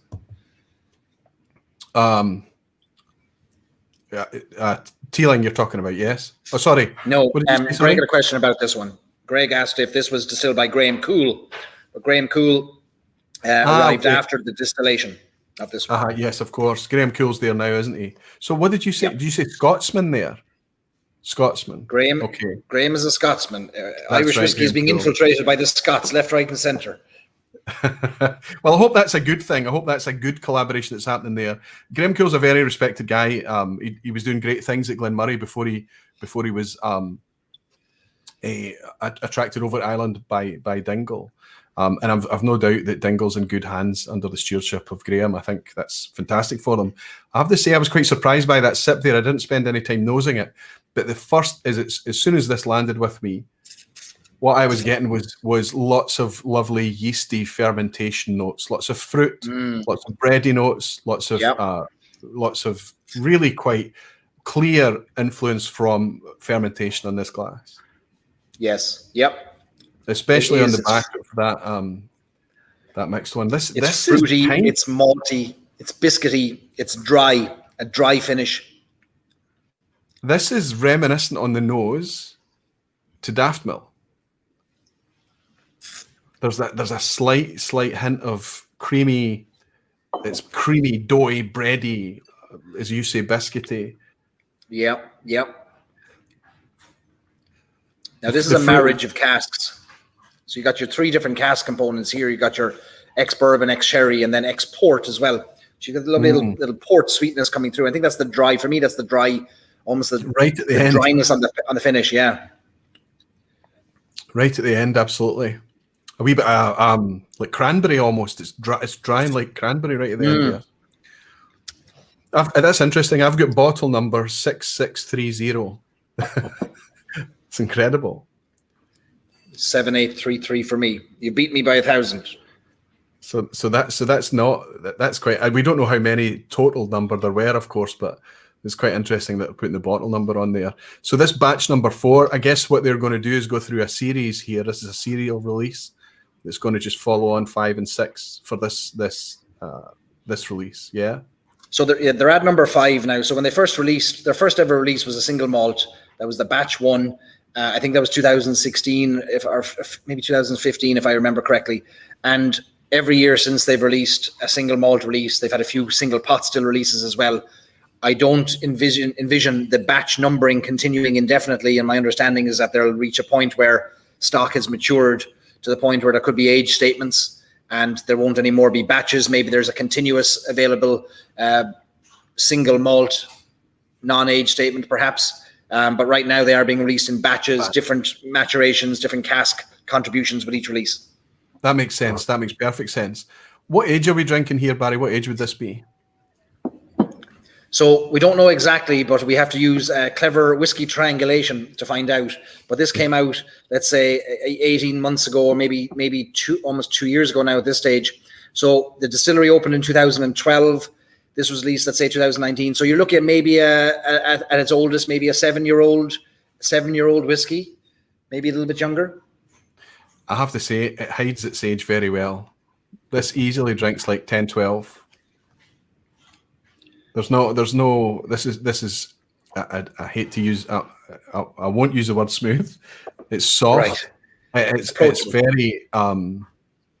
It's very delicate on the palate. It sits with a nice texture on the palate. There is some spice there, but it doesn't drink like a young whiskey. It doesn't at all. A lot of flavor. It's triple distilled. One of the questions came in from Cohen. Yeah, it is triple distilled and very small production. When I visited them a few years ago, they were pumping out a barrel a day. I think that's gone up a little bit now. Is it somewhere between 2 and 5 a day? I think, which is not a lot of whiskey being made. Small, artisanal, a metal shed on the outskirts of a town that is punching above its weight. And one of my favorite parts of Ireland to visit. Dingle is a little slice of heaven. I have to say, I'm very much enjoying. This is a traditional style of whiskey that's making its way back into categories everywhere. This kind of potentially, and I don't know about the fermentation of this, but the flavor profile of this is from an extended fermentation time. That's kind of how it fits to me recently. Some of the stuff I've had from extended fermentations at Loch Lomond, at Thompson Brothers, at Dornoch Distillery by the Thompson Brothers, from various distilleries that are experimenting with these longer fermentation times. You're getting this really kind of lovely, bready, yeasty, really quite ripe and rounded fruits, this fizz, this effervescence that comes along with that as well. This does have quite a short finish, honestly. It's quite dry. It doesn't hang around for too long, but it's moreish. It makes you want to jump back into the glass again. Belfast and Whiskey. Batch number 5. Oh, I see Belfast Whiskey Week, yeah. Yeah, Paul. that's Paul. He's saying, great to see Roy have a few Irish whiskies with Barry. Sláinte to you both. Sláinte, Paul, sláinte to you, my friend. Good to have you in. Cheers. Sláinte. Paul is, interestingly, a guy from the West Coast of Scotland, living in Ireland. So we're an international crowd, aren't we, Barry? Cheers. Very international. If you like this, you should try Batch 5 if you get your hands on it. Batch 5 is Pedro Jimenez cask contribution, which is wonderful and my favorite of them so far. I'm a big fan of a heavy sherry. Give me a rich, dark sherry that you need a knife and fork with, and I'll drink that all day long. And that to me is Dingle Batch 5 single malt. I could have predicted that. For if somebody's into those big bold hooks, I can see how a PX finish in there would really float your boat. So we'd be talking about, for that one, bourbon. So the sherry potentially in this is not PX, then the sherry's maybe Oloroso in this one. Oloroso, I think, yeah. That's right, yeah. To the best of my knowledge, yep. That's a nice bottle to have. I have to say I was a wee bit nervous because it was a wee bit pricey. And it's one of the things that you must be struggling to manage right now. I've seen the prices of Irish whiskies and the good stuff that people are talking about and that people are after. The availability can be bad enough, but the prices can be tricky, right? Yeah, I know. And look, Dingle is a micro distillery by all definitions that you can put around it. And I'll come back to the pricing bit, but there's something that I want to talk about with Dingle really quickly is Dingle was this distillery in 2012 when they opened that it was an irrational thing to open a distillery in this remote part of Ireland when there wasn't a big market for Irish whiskey. And one of the things they did, and you see a lot of distilleries now are doing it ever since, was they created their cask program, their founding fathers program, to fund the opening of the distillery. This had never been done in Ireland. This was the first time it had ever been done. And when I visited the distillery, they have these staves on the wall of all of the founding fathers, and their name is on the stave, and you can look through all the names. And one of the most interesting names that I saw on the staves when I visited was the Midlelton Distillery.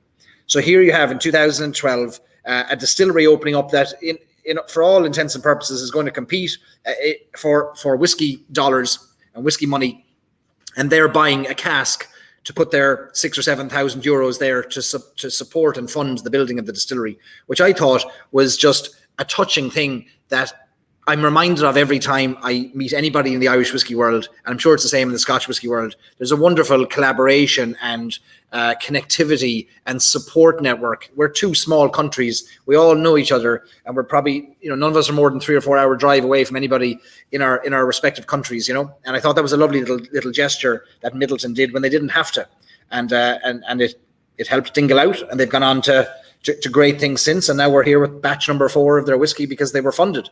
So I just wanted to mention that one. Story. And I have to say, I share a lot of the stories as well, and behind the and the poor marketers and the market departments, they always get the stick because as soon as you put a label on something and it competes for shelf space, that's when the claws come out. That's when the competitive thing strikes in whiskey. But behind the scenes and everywhere up to that point, it's regularly talked about that actually it's very, very collaborative. Yeah, it's this kind of this almost like whiskey demands that kind of romance. Yeah, that's great. Right? It is great. So that's a fantastic story. So how much did I pay for this Dingle? I think I ended up paying about £60. I would have to go back and check. Would that be right? Yeah. 60 or maybe more. That'll be right. Yeah. For a non-age statement whiskey, I have to say, if I judge it not on the labeling and the age and what we know about it, if we judge it purely in the flavour, this is a whiskey I want to share. This is a whiskey I'm going to be excited to share with people. Good. And perhaps share it blind and ask them what they think about it. Yeah. Yeah. Are you paying high prices there? Did you get hit with similar tariff issues? Yeah, so you'd find Dingle on the shelves. I mean, America, of course, being 50 different countries with their 50 different liquor laws all rolled into one. But I see this on the shelf from $90 to about $110. So that's about £60, £70 over here. So not too far away. Yeah. But I have to say there's lots of character here. This is an interesting whiskey, and I do genuinely want to go back and sip more. There's suddenly that kind of cranberry dryness is kind of gone a wee bit confectionery now, so it's like boiled fruit sweets sitting now. This is an interesting, really quite different whiskey, and different in the sense of from what you would expect an Irish whiskey to taste like. Lots of flavour, lots of character, lots of texture. Custard creams, the filling and the biscuit. Yeah. That doughy biscuit thing is, and I'm certain that that's a fermentation thing. Could be from mash or whatever. Gav O'Connor is suggesting that's cheap. It's £70 plus usually. I think that might be what I paid for it, Gavin. I'm not sure. I think I literally ordered this while I was on chatting to you live when we were setting this thing up a few weeks back. So you might be right, Gav. I think you probably are. And Greg's Whiskey Guide is saying, good idea, Roy, Aqvavitae, and I'm voluntary. He's obviously picking me up on the sharing thing. Greg, if you've not tried it, absolutely.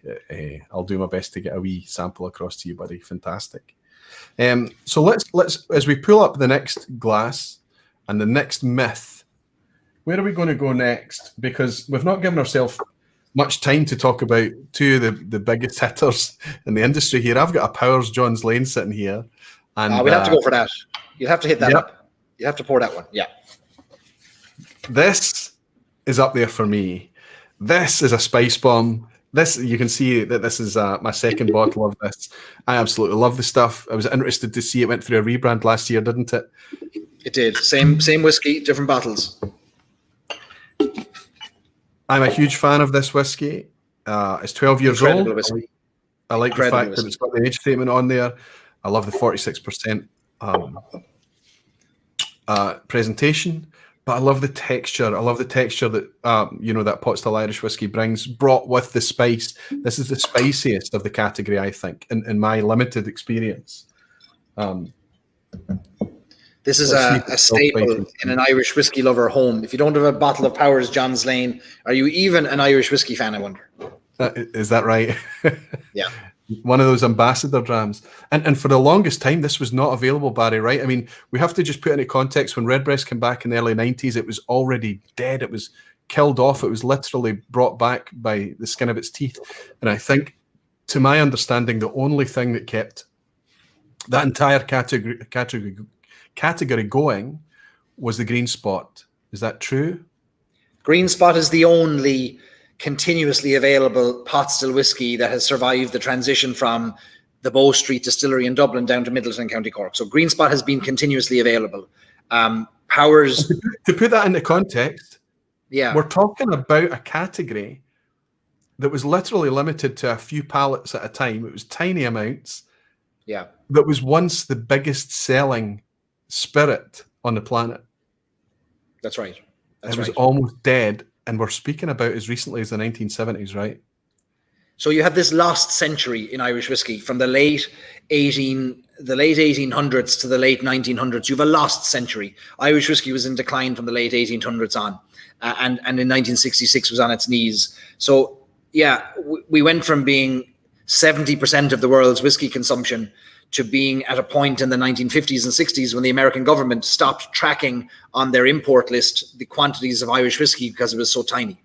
So that was an incredible fall from grace. And I'm always keen to stress it was nothing to do with our quality or our flavor, but rather global events, historic events, taxation events that inevitably changed the course of Irish whiskey history and Ireland itself.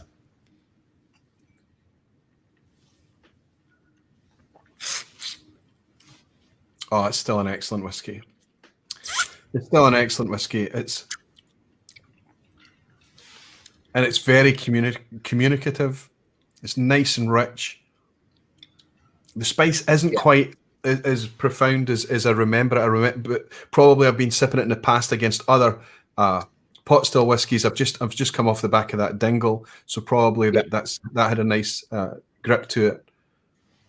But it's really a cracking whiskey, and this isn't too expensive. This is affordable compared to a lot of the competitors out there. The Powers is still, I don't know, about the £50 mark from memory. It's not cheap. It's not an inexpensive whiskey, but I think it's about £45 to £50. Mark McKenzie, that looks like a new name. Mark, he's saying John's Lane is fantastic, but it's hard to find in the States. Mainly only see the entry level on the bottom shelf. So that's the standard Powers, right? The Powers Gold label, fairly widely available. Powers Johns Lane depends on your market. Again, the US is so fragmented.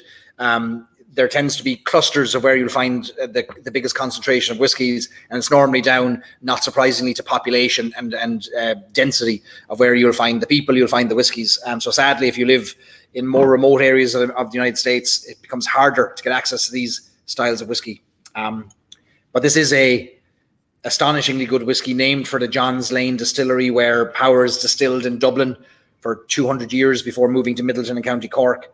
And this is really a hat tip to that old style, perhaps, how pot still whiskey was made. You know, Powers would have led the charge globally in the 1800s with their sales of pot still whiskey. Would have found Powers all over the world long before it ever became a blend. It was a pot still whiskey.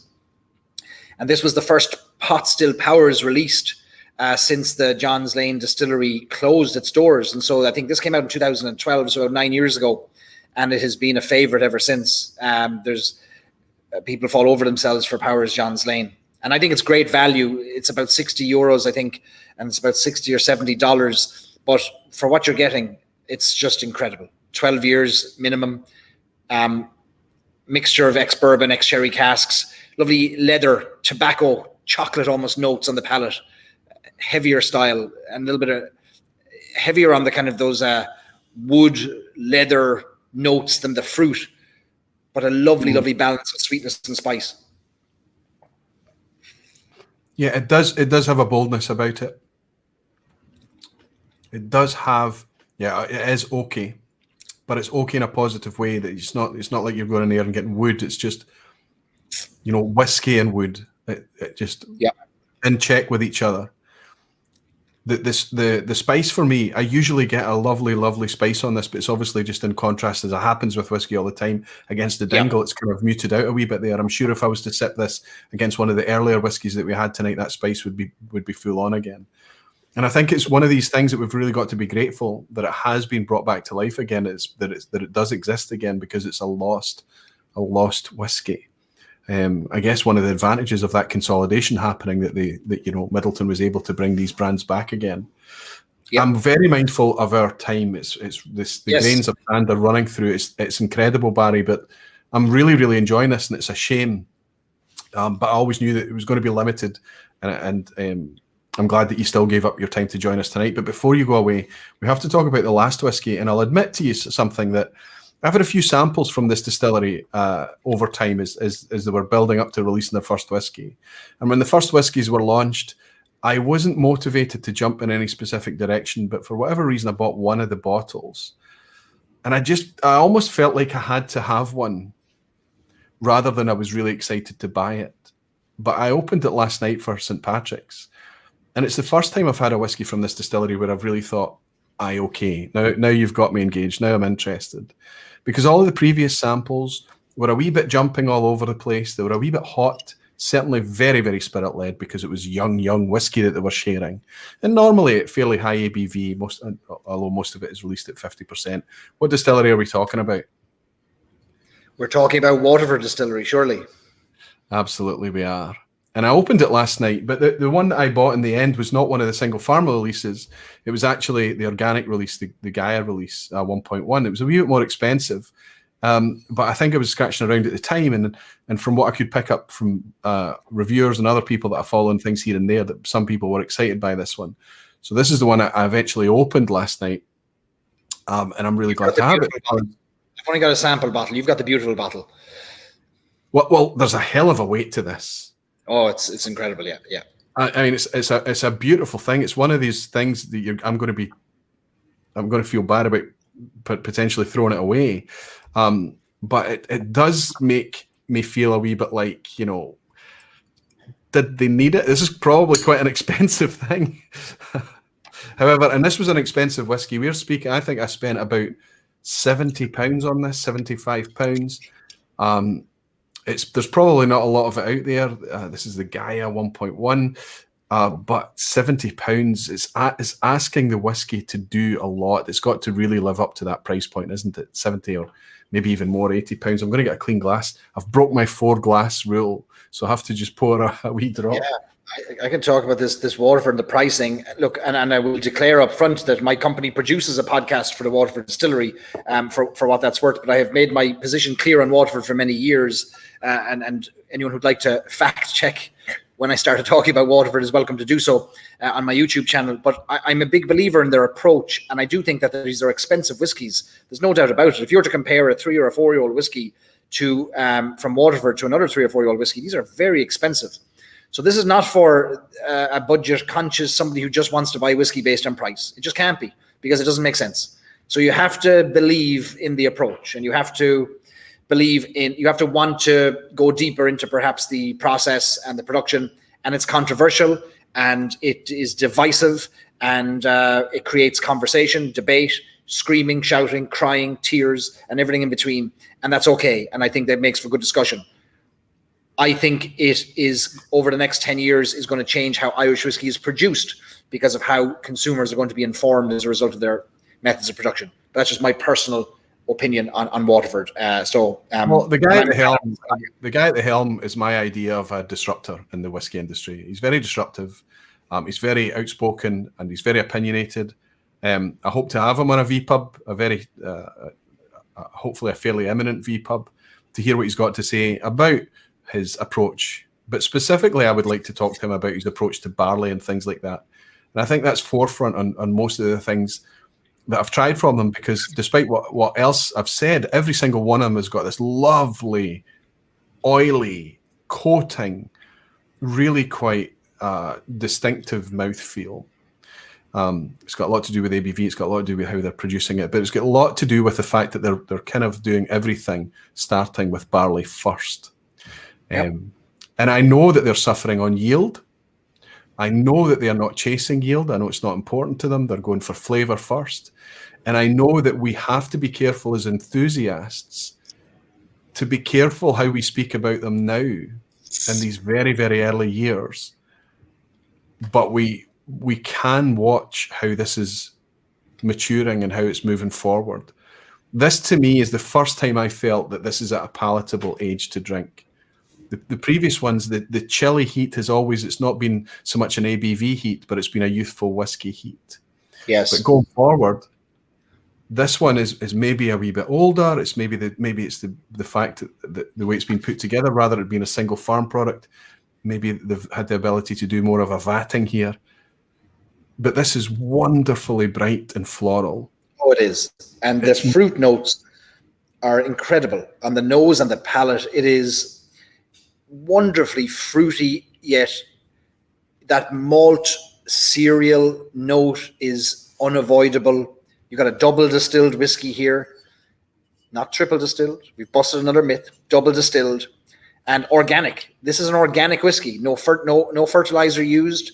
No inorganic fertilizer used in the growing of the barley, and it's Ireland's first certified organic whiskey. That's going to come at a price. It's more expensive to grow organic barley. It's more expensive to make whiskey this way. So it's not for the cost sensitive. That's 100% the truth.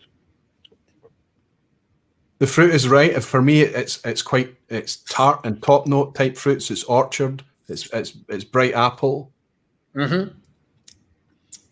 There's a and this is something that usually is as a palate thing, but you're looking for it on the nose, and I know that it's here, but there's a creaminess comes across even on the nose. Yeah, I get that too. It's got some kind of, it's really, you don't want to go floral. It's not kind of grassy. It is very much in malt and cereal, but there is a floral element. There's almost like you're standing in like a blossom type floral element to it. There's almost a bit of seaweed to me on the nose, and there's a kind of an umami note on the nose to me, a little bit of a saline note, a small one coming through for me. I'll give you a wee bit of saltiness on the palate, definitely. Mm-hmm. But it reminds me of something that's still quite punchy and strong. That's been left, a Scotch whiskey that's been left in a refill cask, a fairly tired cask for some amount of time, but it's at a high enough ABV to still have a lot of vibrance about it. There's lots of flavour in this that come from much more mature whiskey, and that's interesting to see. It's not jarring. The youth is still here. This is very spirity. This is still very spirit driven. But I think this is the most mature product I've tried from Waterford to date. What I've been most interested in with Waterford is learning about, trying to understand and educate myself on how whiskey is made. And I've looked at it through the lens of Waterford in terms of, I've learned a lot about where the fruit flavors originate, and in that the brewing and the fermentation, and what does distillation do, and what does maturation do, and where are those flavors layered, and where do they compete? And it's a fascinating study on what could be 3 big broad steps to whiskey production is now broken down into 100 individually managed steps, which to the science nerds and the whiskey nerds has to be interesting, right? Like that all of these bits are being individually managed, not for yield, as you said, but for flavor. I don't know. That's to me is an incredibly exciting thing. It gets me excited. and honestly very proud of being Irish to know that that's what's happening in the southeast of Ireland. Absolutely. And the thing is that, for everybody that's out there criticising the approach that they're taking, if it was a university or some form of academia that was going out and chasing that and putting all of that effort and investment into working out how much could this potentially affect the flavour prospect at the end of the process, it would be applauded. It would be absolutely applauded.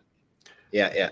And why if we've got nothing to lose, but just walk along with them and dip in and out fully optionally, engage if we want to, or don't engage because perhaps it's expensive, then let them do this. And I think it's amazing that somebody out there is doing it and putting their own money behind it.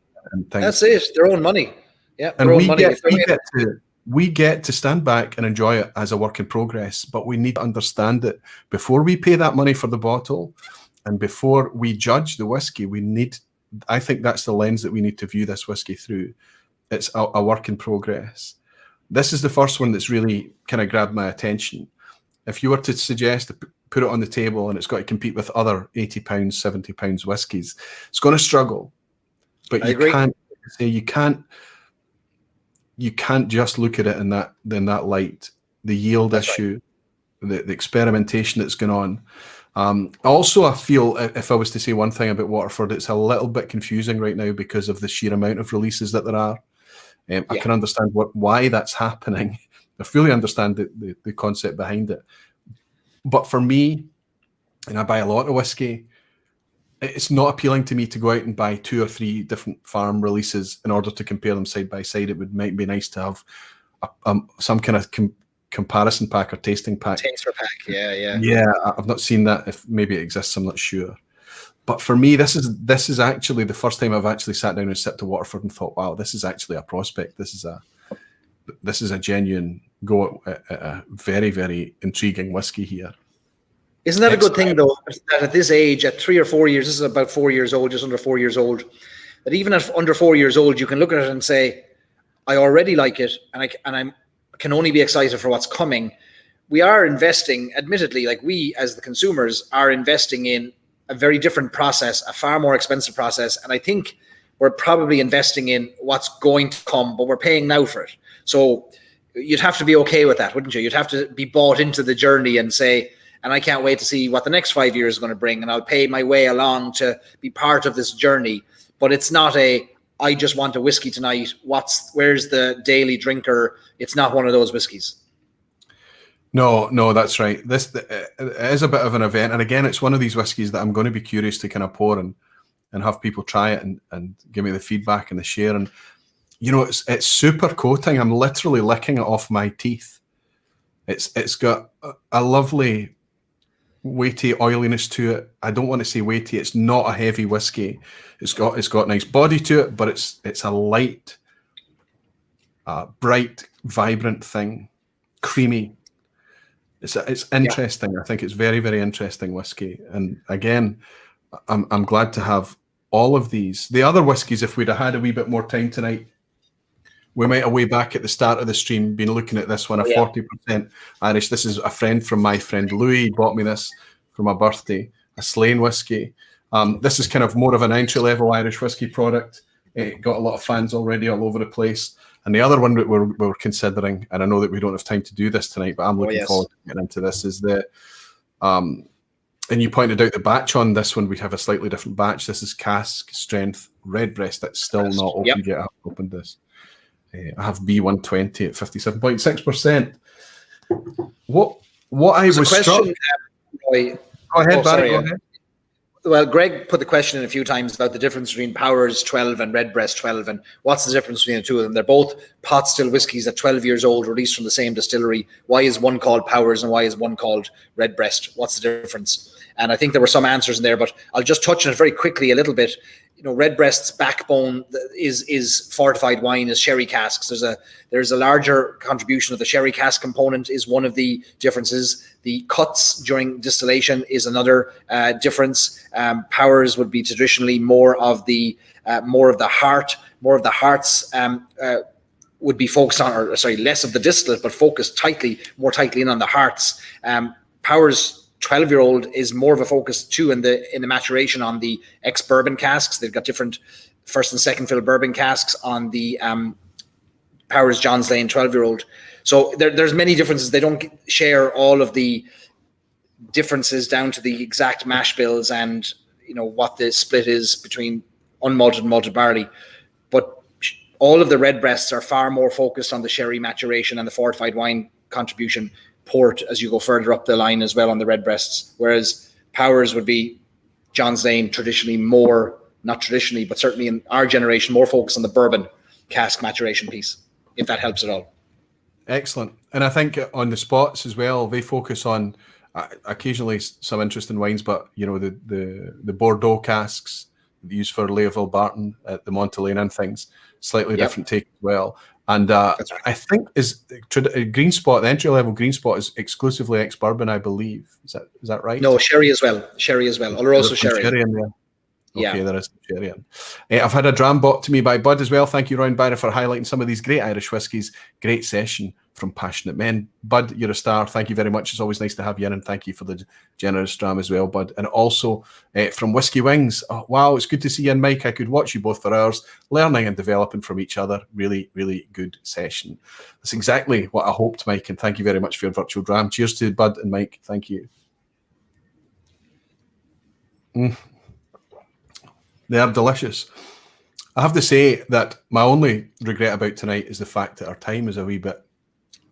But what strikes me is that we've got lots more ground to cover. We'll tidy up doing a few things to make sure that you can get off and do your tasting session. The time has flown, Barry, and that's always a good indicator. Too short. Right? Too short. Yeah, absolutely too short. There was lots of other myths that were going to debunk and bust. But we're going to touch on some controversy like Ireland's oldest distillery and lots of other things, and the Irish invented whiskey and all of these lovely things to talk about. But I think the only thing to do, Barry, is if you're willing, is to come back again. I'd love to. I'll be privileged, an absolute privilege. Yeah, if you'd have me anytime at all. Excellent. Maybe when your time is less constrained. On reflection, St. it was a Patrick's good idea. Week was the tricky one. Yes. We'll do a St. Patrick's thing together. Actually, he's brought me a dram to say thanks for an excellent chat with a terribly knowledgeable gent. I agree with you, actually. Thank you very much. And Alice saying amazing whiskey knowledge being shared tonight. Really great to watch and listen. Thanks both. I think, honestly, Barry, anybody that's watching tonight and thinking that, Scotch is where it's at, I can't see past Scotch, I can understand. There's already so much variation out there that it's difficult just to keep up with what's happening in the Scotch landscape or whatever sector you're involved in and you love. But the prices are going like this. There is nothing that guarantees the quality of your favorite category than high quality in all the other categories as well. That's what we need to celebrate, the ability for everybody to be able to bring good value, engaging products that we can all get our hands on and enjoy, and it lifts the quality right across all the sectors, I think. I am really pleased with the whiskies that you've recommended to me to buy. Especially in love with this Dingle, and the port cask in there is usually something I wouldn't be drawn to, but it's delicate. It's kept at that's the one I want to go back and sip most. Intrigued by the Waterford, really intrigued by the new Waterford. Love the Writer's Tears as a starter. As I say, Powers has always been a favourite, but I get the impression, Barry, that in the future we're going to be able to cover a lot of ground together. We have 150 more whiskies to get through for the next time we meet. So we'll make a longer session, a double session, 6 hours next time instead of the 3 you normally do. Where can the barflies find you, Barry? How do they get a hold of you? Stories and Sips on Facebook and YouTube, storiesandsIps.com. Irish Whiskey Barry on Instagram, Stories and Sips on Instagram. Just search for Stories and Sips, you'll find me. I'd love to see you. We have a live stream every Friday night. Tomorrow night we'll have a live stream like this on YouTube and Facebook at 11 o'clock. Irish time and UK time. So I'd love to see folks join in with their Irish whiskies, and maybe we need Roy to have you on the live stream one of the nights. It would be brilliant. Absolutely. That would be amazing. And I think that if anybody's looking for a party to round out St. Patrick's Week, it's going to be over on Barry's Stories and Sips channel on Facebook and YouTube tomorrow night. He's having part 2 of their St. Patrick's Day celebrations. And I can already feel that it's going to be a huge celebration. Barry, what an absolute pleasure to have you in here tonight. Thanks for giving up your time for us for absolutely nothing other than to evangelise. Thank you, Roy. Thank you I love so it, much. Barry, and it's been an absolute pleasure to have you, my friend. Cheers to you. Thank you. Appreciate it. Thank you so much. Sláinte. Good luck for your tasting. Cheers now. Thanks, everyone.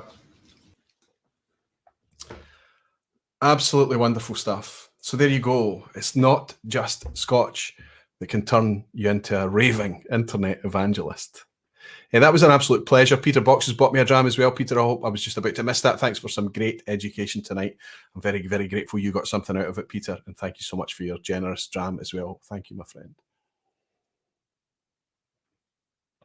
Much like if I use a scoring system to measure a bottle, how I'm getting on with a bottle, how quickly I'm getting through it. It's not just about the kind of marks out of 10 or marks out of 100 or whatever. It's how quickly you get through the whiskey. And that's how it felt tonight, how much I was enjoying that chat tonight. And how quickly the time flew. When he came on, I knew that we were only going to have about an hour and 20 at the most. And it just absolutely flew by. And I think it's nice to be able to share just how vibrant a sector Irish whiskey actually is in a vPub. And show that as long as the price point is right, as long as it's available, as long as the quality is good, and as long as there's interesting things to talk about, we should be embracing whiskey. My love is always going to be Scotch. My comfort zone is probably always going to be Scotch, I think. It's where I'm going to just... It's because of where I live, because of how I've been engaged with whiskey over the years, because of the flavour that I feel I'm still chasing in the Scotch landscape. But I will never be blinded to all the other alternatives and things that are out there. If we truly believe that we love whiskey because of the flavour, because of the engagement, because of the wonderful times and moments and connectedness that we have through it, then why wouldn't we use all whiskey to give us those experiences? That's why I'll always be an evangelist for Irish whiskey, for English whiskey, for American whiskies, for European whiskies, world whiskies, Japanese whiskies. I don't really care where it's from. It's been created purely to remind us what it is to be alive. For that, I'll be ever grateful to it. Donner Pass Whiskey has said, subbed to Barry. I encourage everybody to go along and give Barry a wee sub. In fact, what I'll do just now is I'm going to jump straight into YouTube. I'm going to grab his link and I'm going to drop it in to the chat to make it easy for everyone to do that very thing. There he is there. That's his channel, copy, and I'll drop it in the chat. And I encourage anybody who's interested in hearing what Barry's got to share on Irish whiskey to give him a wee sub. Thank you very, very much. Also, just a reminder that fundraiser is out there tonight on the new Dram Drinker channel. So if you're interested in getting your hands on a set of Aqvavitae coins, coins 038, the first batch, second batch, and third batch matching numbers, and any other future batches that I release, you'll automatically get the follow-on 038 serial numbers. And even if they're released without a serial number, I would make sure that you get. So you're not just buying 3 coins, you're also buying any that's released in the future as well. And I wish Anthony and Nikki and their friend in the community the very, very best in their fundraiser going forward. That's how to get your hands on the Aqvavitae coins. I'll just copy and paste that in there as a fundraiser for Myeloma UK. It's another link in there. So you can go along and see how that's doing. Rob is saying, besides the missus talking away about my wallet, this has been another fantastic stream. I hope we don't wait another 12 months to see more Irish whiskey in the vPub. I think that's good, Rob. And I think when you've got somebody who's willing to come on and talk about it in that way and not be tied to any particular brand and to be able to embrace the whole whiskey, the whole Irish whiskey landscape and evangelize about it as we talked about, I think that's even more valuable. And somebody that's coming at it from the perspective of an enthusiast who understands our viewpoint rather than somebody who's potentially coming in and joining us regularly from the industry. I think that's what I love having people in from the industry, I really do. But I think it's always interesting to have people that have kind of our perspective on regularly too. Jimmy Legg has bought me a dram to say good luck to Irish whiskey. Roy, I hope you'll tell me if you find the Irish Kilkerran. Jimmy, that's a big ask right there. But absolutely, I would. Jimmy, I would never recommend a whiskey to you that I didn't think you would actually sit down and like. I might send you a wee sample or two of some things and not necessarily tell you what they are, and you can feed back to me and let me know what you think of them, my friend. Cheers, Jimmy. Thanks for your dram. A closed mind is a starved mind, no doubt. Helen is saying some great items on offer on the New Dram Drinkers charity auction. Yeah, that's right. It's not only, they've got other things on offer as well. It's not just those 3 coins from me. So if you look at the New Dram Drinker social media channels on Twitter and on Instagram, you'll be able to see what else is on offer as well as part of their fundraiser.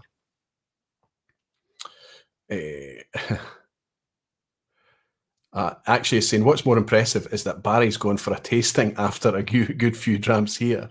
I think he's quite used to it now. Hopefully he's conditioned, and absolutely he's going off to host a St. Patrick's tasting tonight. I am very, very glad he could give us the time. Dirty Dog is saying just to subscribe to Stories and Sips. It looks like a great channel with love of the Irish whiskey. Absolutely, Dirty Dog, and thank you very much for supporting Barry. Wonderful stuff. So I have a quiz tonight, and I might actually be able to keep it under the 2-hour mark. Maybe that's a stretch. Maybe I might not be able to do that. Peter Morris is saying, we do trust you with your judgment there. Industry people plus enthusiasts. I tend to have people on that I'm kind of interested to get on, people that I want to have on. I'll never have anybody on that I don't invite. I hope that makes sense. I hope that's been clear over the months and the years. And that's me kind of just being a wee bit precious about having built this thing, is that I want it to always be content that I would want to watch. The biggest thing I have is you guys, your support, and that's what will always be the priority. Donner Pass Whisky is saying, I think Waterford could have done well selling 200ml tasting sets. I've always thought about that. I mean, even the wee flask bottles that they send out, you know, like these, if they had these nicely branded and sealed, and it's so that we could actually do this kind of comparative taste and contrast type thing, because the bottles that they're releasing are honestly quite expensive. And Greg's Whiskey Guide is saying Irish quiz, right? Let's have a wee look, Greg. Let's see if that's what's happening tonight. Donner Pass Whisky saying, think Waterford. I did pick that one up, Tim, and I agree with you. Alexandra is in. Good to see you. If you ever want to hear a ton of stories and crazy stuff about Irish whiskey, get Fiona Cora to the vPub. He is amazing. I'm pronouncing that name terribly badly as well, Alexandru, but it's one I'll look out for. Fiona O'Connor, where's he from?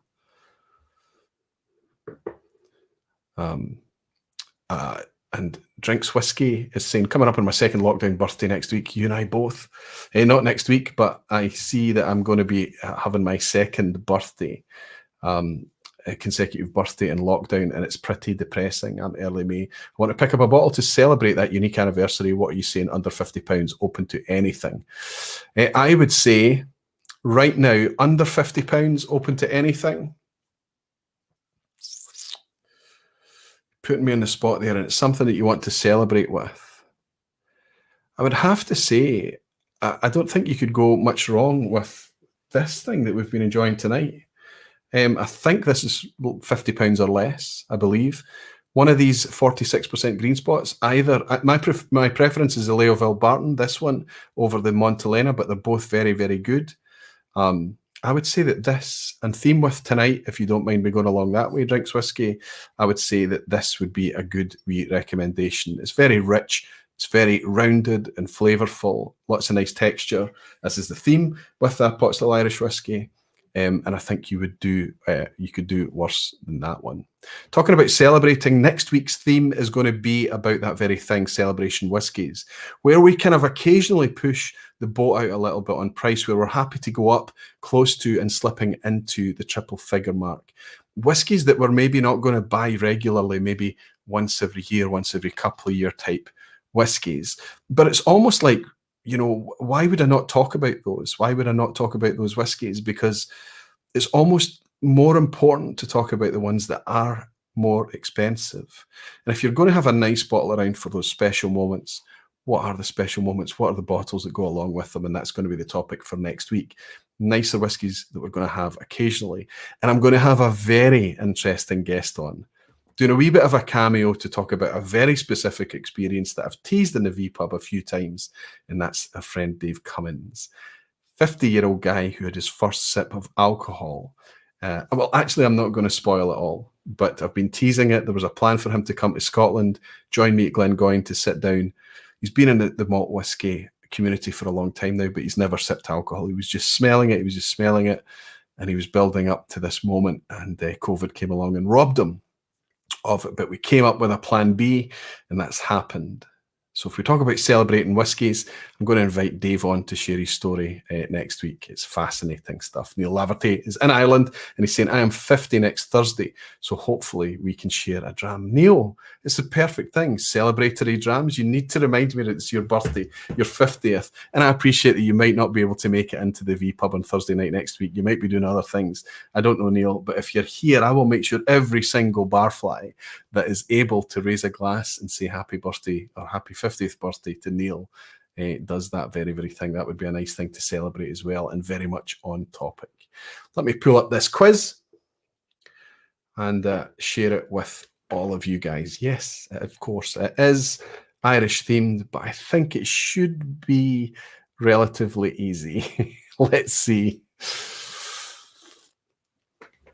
Now, it's easier for me to put together Scotch questions, a wee bit more challenging for me to put together Irish whiskey questions. So let's see how I've pitched this tonight.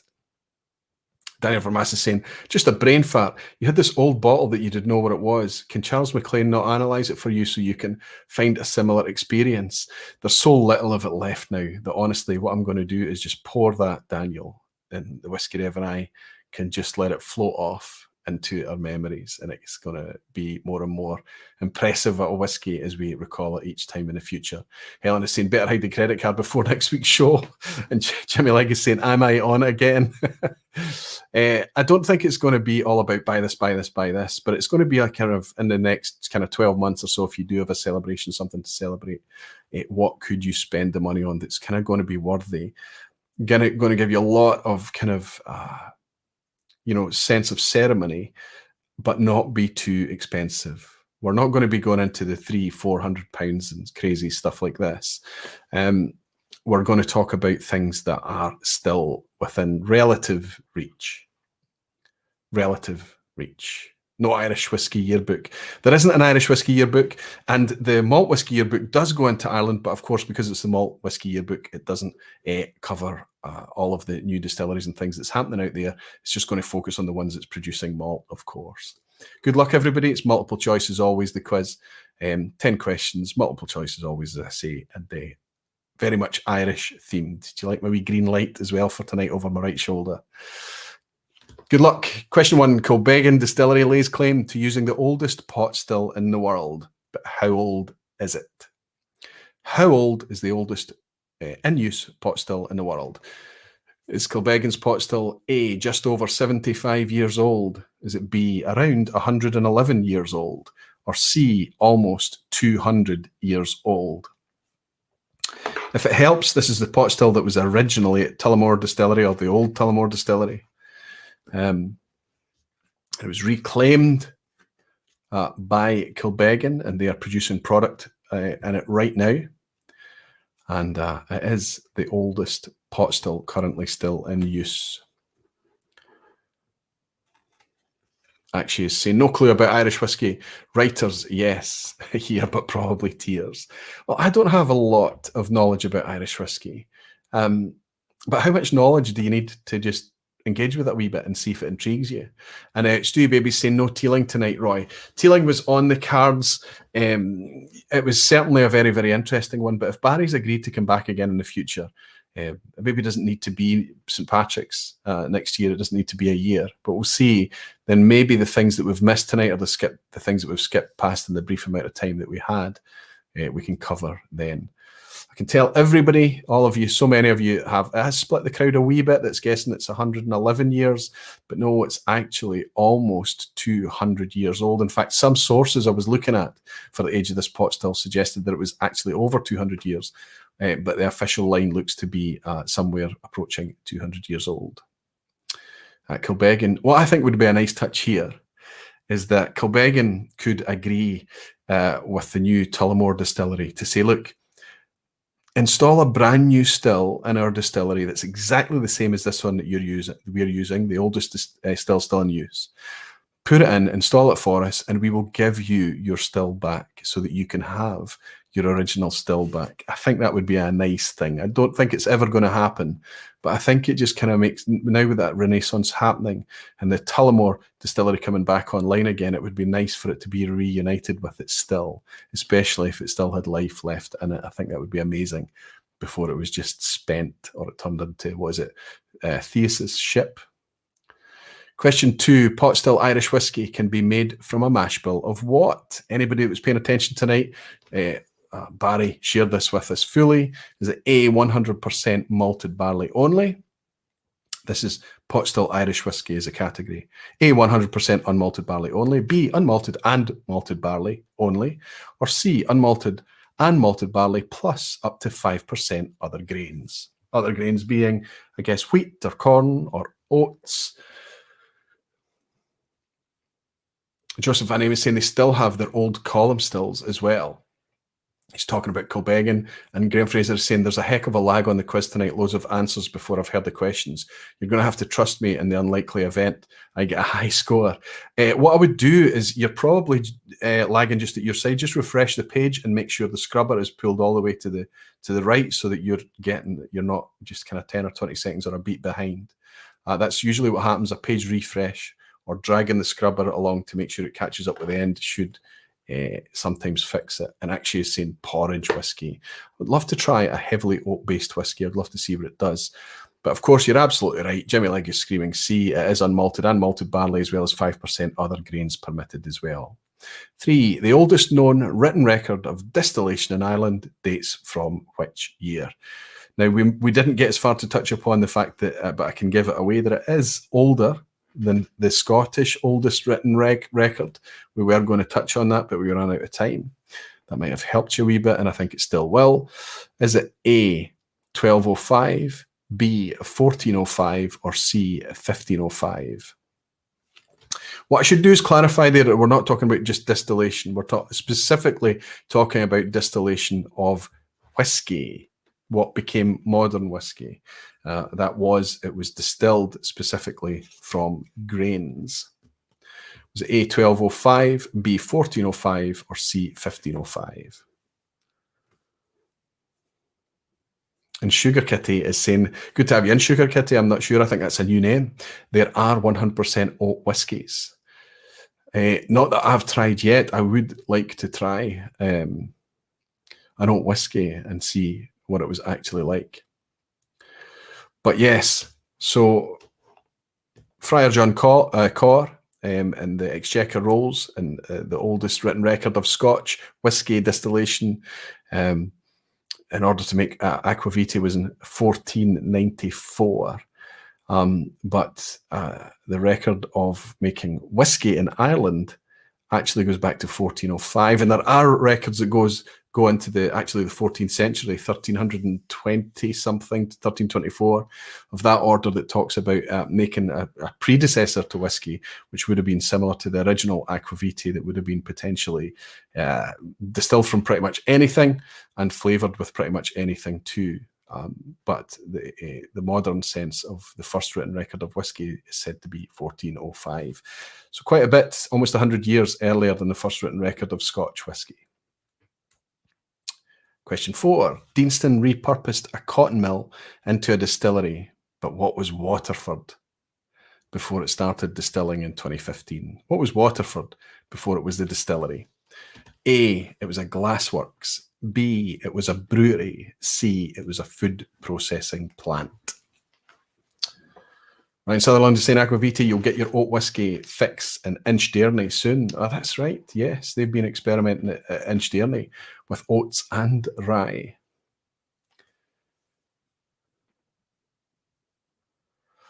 James Morgan said, I got one at last, a third of cheers, people. I was following your lead. It's okay to follow the lead of the lounge. Absolutely. It's absolutely fine to do that. You're only playing against yourself. And the whole idea of this quiz is that maybe you'll take away a wee morsel of something you didn't know before. Most people seem to know absolutely. Down in Waterford, they bought the previous Guinness brewery, interestingly, from Diageo. It was a Guinness brewery down there before it was converted into Waterford Distillery in 2015. So if you answered B, give yourself a point. As we go into the picture question, look at this cool picture. You might have seen it earlier this evening. This is actually called either the Dead Man or the Sleeping Giant. There are lots of sleeping giants all over the globe, of course, but this one you can see why it would be called such a thing. It looks like a guy lying on his back. But of course, I'm going to ask you, what is the closest distillery to this Irish landmark? Is it A, Dingle and Kerry, B, Kilbeggan and Westmeath? Is it C, Glendalough and Wicklow? Dingle and Kerry, Kilbeggan and Westmeath, or Glendalough and Wicklow? Donnerpass Whisky seems like an oat mash would be a sticky mess to clean from the pot still. As Barry touched upon tonight, oats can be tricky. I believe rye is tricky to deal with as well as some of the heritage varietals of barley can be really difficult in terms of mashing and processing. But I guess there are ways around that just with experience and adapting the process. Shayla is saying Whisky Central 4 out of 4. I think this actually might be an easier quiz tonight. Maybe you're just knowledgeable, Shayla, about Irish whiskey. A wee bit more knowledgeable than you normally would be for the typically Scotch-leaning questions. One Glassman, Warner is in. Good to see you, my friend. Wonderful to have you in, taking part in the quiz. Molasses is here. Claude Hooker as well. Lindsay Holman. Jesse Voisin, good to have you, Jesse, as well. So many of the regulars back in. But I can tell you what we're actually looking at here is just out on the very, very edge of the Dingle Peninsula. So the closest distillery is the very, very small distillery of Dingle in Dingle Town there. Looking at the Dead Man. A wee picture of it in the island, I think. I'll try and pronounce this. It's Inishtushkert, I think, out there on the west coast, just off the Dingle Peninsula. Pretty cool. And the picture that you saw earlier, interestingly, it was on the back of the bottle of Dingle. Question 6. Which of these producers released a peated expression called 3 Crowns? Peated. Who releases 3 Crowns? Is it A, Ecklinville, B, Connemara, or C, Pierce Lyons? Which of those producers releases 3 Crowns? One of the things that we touched upon tonight is that old myth that Scotch whisky is peated and Irish is unpeated as well. It was one of the myths that we were going to bust. But again, we ran dry on time. Jimmy Legg is asking which distillery was inland. Was that what we discussed tonight, Jimmy? Dingle's on the west coast.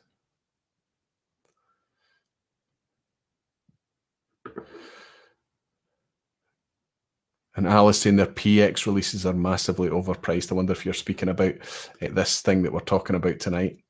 The Leitrim distillery that we talked about tonight was I don't want to mention it because it might be in an upcoming question. But this one, most of you, the lounge, has absolutely got this right. This is Ecklinville Distillery, of course, releasing Dunville's 3 Crowns peated whiskey. So I was looking for A on that one. Quite an easy one. I hope that was a wee low ball question for you. Question 7.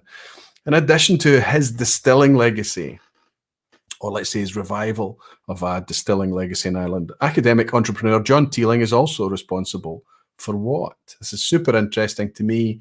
A, 10 London Stock Exchange Company listings. B, 20 new schools in the west of Ireland. Or C, 30 sailing books published.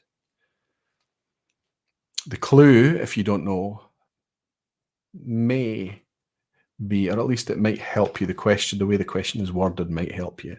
In addition to his distilling revival legacy, academic entrepreneur John Teeling is also responsible for A, 10 London Stock Exchange Company listings, B, 20 new schools in the west of Ireland, or C, 30 sailing books published?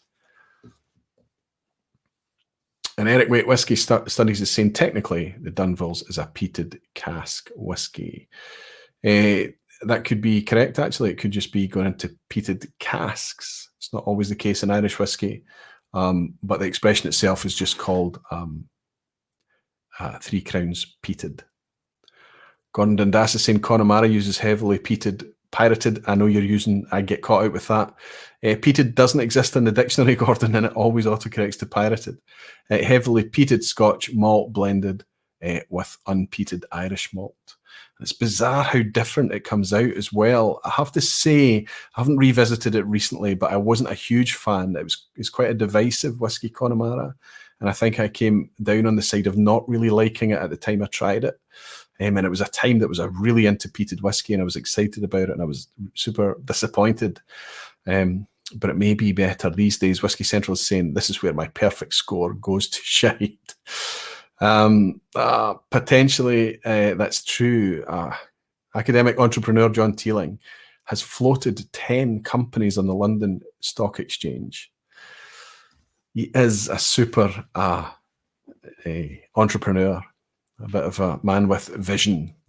Don't know what those companies are. I don't know what else he was involved in, but yes, I think it's a world, or it's an Irish record, let's say. He's the most successful man for listing companies on the London Stock Exchange. Peter Box is saying Aqvavitae not a fan of Connemara.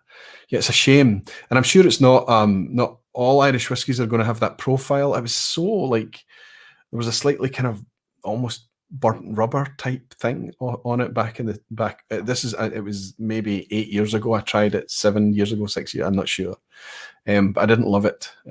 And I remember being in a company that actually nobody connected with it. But to be honest with it, I was drinking it in company where we were all Scotch peated fans.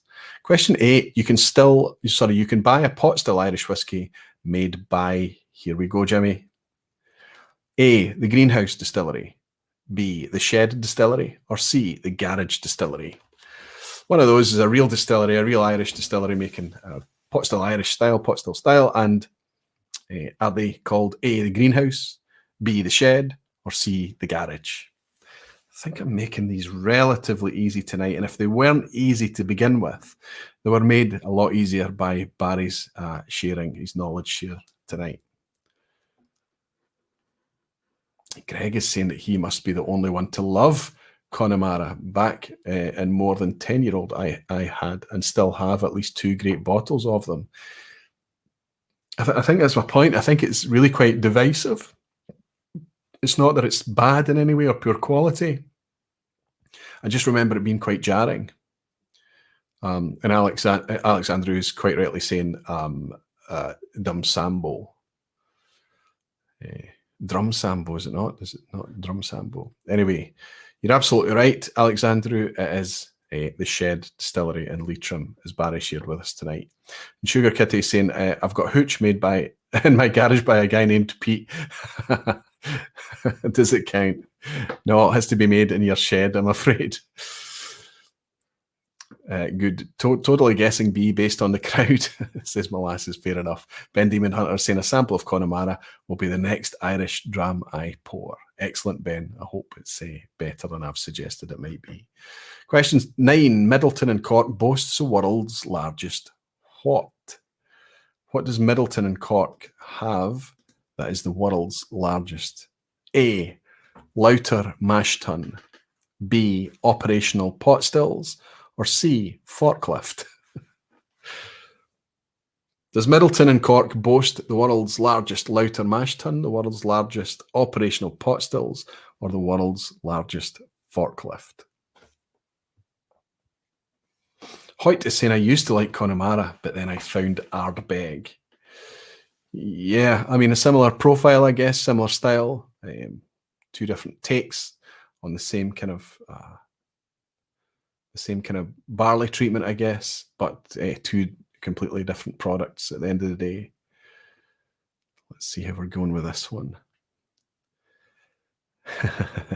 One Glassman Warner is saying it has to be B. Jimmy Legg is saying not C, surely.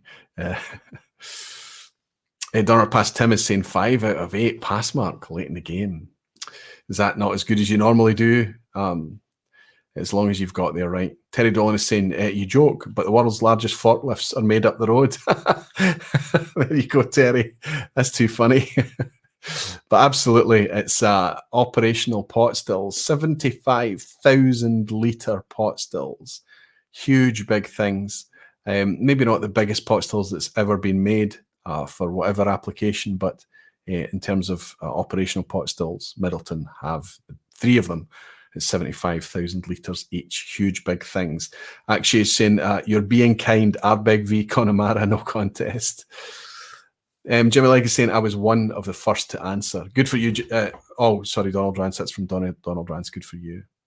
So let's see. Question 9. There may be an ASAT question to finish us off tonight. We're doing okay for time. We've still slipped over the 2 hours, but that's okay because the vPubs recently have all been slipping over 3 hours. So it's nice and neat tonight. And it's good for me because I'm taking the kids to school in the morning. Oh, that's going to feel nice. I'll miss them. I know I'm going to miss them. But it's excellent that they're actually getting back out the door for some education and social interaction as well. Molasses is saying 9 out of 9. I'm leaving now. I'm claiming a perfect score. Greg is on 8 out of 9 because Menno didn't make the quiz tonight. Lol. We love Menno's quizzes though, don't we? Jimmy Lag is, he's an 8 out of 9, 8 out of 9, but he's upset about it. I still think it's a great score, Jimmy. And James Morgan is saying my time to shine. Ryan Sutherland and Jerry Miller are both suggesting through their emojis that it's a bit of an ass hat for question 10. Of course, here it comes. Strap in. Midlelton Distillery hosts the world's largest pot stills, but the capacity of the entire facility is about the same as what? It's about the same of all of Grant's and all of Edrington's Scotch malt output. That's 8 distilleries, if that helps you in any way. It's about the same as B, Cameron Bridge Distillery in Fife, which is Diageo's grain distillery out in the east coast of Scotland. And C, Beam Suntory's entire Scotch malt portfolio, which is 5 distilleries. So Midlelton Distillery, in terms of its scale, its size, its capacity, malt production, and grain production, of course, I'm talking about. How does it compare in size? Grants and Edrington's Scotch malt portfolio would be talking about Highland Park and Macallan and Glenrothes. We would be talking about Kinninvie and Ailsa Bay and obviously Glenfiddich and Balvenie. Cameron Bridge is, Cameron Bridge is still the largest global whiskey distillery. I'm not sure if that's still the case. And Beam Suntory's Scotch malt portfolio would be 5 distilleries: Ardmore, Laphroaig, Bowmore, Glengarry, Auchentoshan. And I can tell you, C got to be C, says Dirty Dog. Jimmy Legg says, I always like C when I have to guess. Ryan Sutherland is saying, I hate these questions. Pure guess, always an ASAT. Come on, B. No, it's A. The capacity of Grant and Edrington's combined production is roughly about 60 to 65 million litres, and it's 64 million litres down in Midlelton. I can tell you that at Cameron Bridge, you're looking at 130 to 140 million litres. Obviously, grain out in Cameron Bridge, it's all grain production. And Beam Suntory, that over their 5 distilleries, is tiny. It's about between 14 and 16 million litres, really quite small. So there you go. If you answered A, give yourself a point. Let's jump in and see if anybody's managed a 10 out of 10. Yes, Terry Dolan is saying 10 out of 10. That calls for a dram. Terry, it absolutely does. Terry's an Irishman, of course. He's over there in Northern Ireland. I hope that worked as a wee bit to your advantage tonight, my friend, but congratulations on a great score. I noticed another 10 out of 10 as well coming in from someone. Vassal got a 10 out of 10. Superb. And Molasses is saying my first ever 10 out of 10. Superb. Alexandra is saying, Jesus, he's saying, I knew Midlelton is huge, but that's huge. Yes, 64 million litres, obviously able. And as Barry said tonight, it's actually running at full capacity. Maybe right now they could be hoping that they were able to produce a wee bit more even. It's quite crazy. Any other 10 out of 10s, it helps me if you can use the 10 out of 10 emoji. If anybody spots somebody else, give them a mention. Daniel Vermas has got a 10. Congratulations, Daniel. Excellent stuff. Jeremy Miller is saying, I may have done better on last week's Menno quiz. Wow. It's unfortunate. Jerry, the thing is, you only know if you know, I guess. Did you get a pass mark, though? You must have got a pass mark, though, right? I felt like it was an okay quiz tonight. I knew it was a kind of a departure from the things that we usually talk about on the vPub here. Not our typical subject matter, taking a wee step across the Irish Sea to the Emerald Isle to celebrate what's happening in Whisky over there. I have to say my takeaway from tonight is that if you have a preformed idea of what Irish whiskey is, it's as nonsensical as trying to categorise what Scotch whiskey is. Even the few whiskies I've had tonight, I mean, I haven't had anything cast strength. The highest ABV I had was this Waterford at 50%. I haven't had anything particularly old or well-aged, and I know that there isn't a lot of that around in Ireland. And I haven't had anything that's peated or anything particularly, let's say, experimental, all the things that is happening right now we're going to be able to benefit from in the future. Jimmy Legg has bought me a wee dram. You starry saying, I love you people. Pitiful, isn't it? Jimmy, no, it isn't. Loving people anywhere at any time is a brilliant thing to celebrate. And loving your fellow barflies, the other whiskey folk that's out there that love you just as much, is anything but pitiful, my friend. Thanks for the dram and thanks for the sentiment, Jimmy Legg. Cheers. I feel the same way. Jesse Voice is saying, thanks for a great vPub, an excuse to pull out a few bottles. Superb, Jesse. You're welcome anytime. Helen is saying, another superb stream. Thanks again. See you next time. Thank you, Helen. Thank you very, very much. I hope Andy is sitting comfortably next to you as well. And I hope maybe you were able to pour a wee Irish. And if you don't have any Irish on hand, you were maybe inspired to maybe pick up something that isn't too expensive and might be quite fun to explore. Bud Jenkins is saying, thank you, Roy. Thank you, Bud. Greg's Whiskey is again. Great vPub again, Roy, and nice themed lighting. I put a wee green highlighter just as a wee nod. There were no furry beards and hats and leprechauns. There were no clovers anywhere, four-leaf clovers or otherwise. There was none of that. It was a serious look, let's say a semi-serious look at Irish whiskey and what it potentially can offer. Alice saying, thanks, Roy. Brilliant as usual. I love Thursday nights. Me too, Alan. Thank you very, very much. Lots of nice comments coming in. Redbreast has a whole bunch of expensive older releases out. That's right. It's one of the few ones that we're starting to see. The 27-year-old has jumped, apparently, from Barry told me that it's jumped from about $400 to $500 over where he is to $900 already.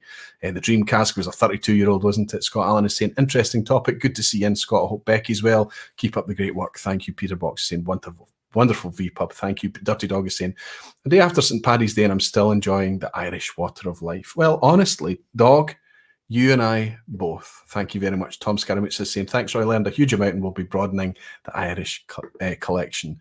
Too Slow Rob is in saying, thanks, Roy. Thanks, Rob. Thanks to you. Bruno Martins in Portugal. Thanks, Roy. Already waiting for another great vPub next week. Cheers. Thorpass Whiskey saying another great one, Roy. Thanks. Lots and lots of wonderful messages. Let's wrap this up. Next week, I'll be welcoming in a friend, Dave Cummins, as well. He's got a very special celebration to mark and to recall with us as we talk about that in the context of celebration whiskies in general. Yes, I'll be pushing the boat out a wee bit. The prices will go up a wee bit off the normal scale that we enjoy in the vPub, I guess. But it will be kept within reason, and it will be for a reason as well. Greg's saying sometimes, if not always, well, it's better when more minimal or say sober decoration, my friend. Thank you very, very much, Greg. Connemara, 12-year-old and Redbreast 12-year-old cast strength samples from our fellow barflies. Excellent. So the barflies were able to come in, Helen, and give you some Irish whiskey to enjoy. Thank you all very, very much. Remember that there are coins available for that fundraiser over on the link that I've been sharing. If I was to paste in now, would it still be that link? Yes, it's still that link in there. So if you're interested in getting yourself a hold of some collectible Aqvavitae challenge coins, whiskey challenge coins for a very good cause, you can get them there. Pulsar 2C is saying, nice to hear from you. Nice to hear from you too. Graham Young is in as well. Thanks, Roy. Always a pleasure to be here and chat with my friends.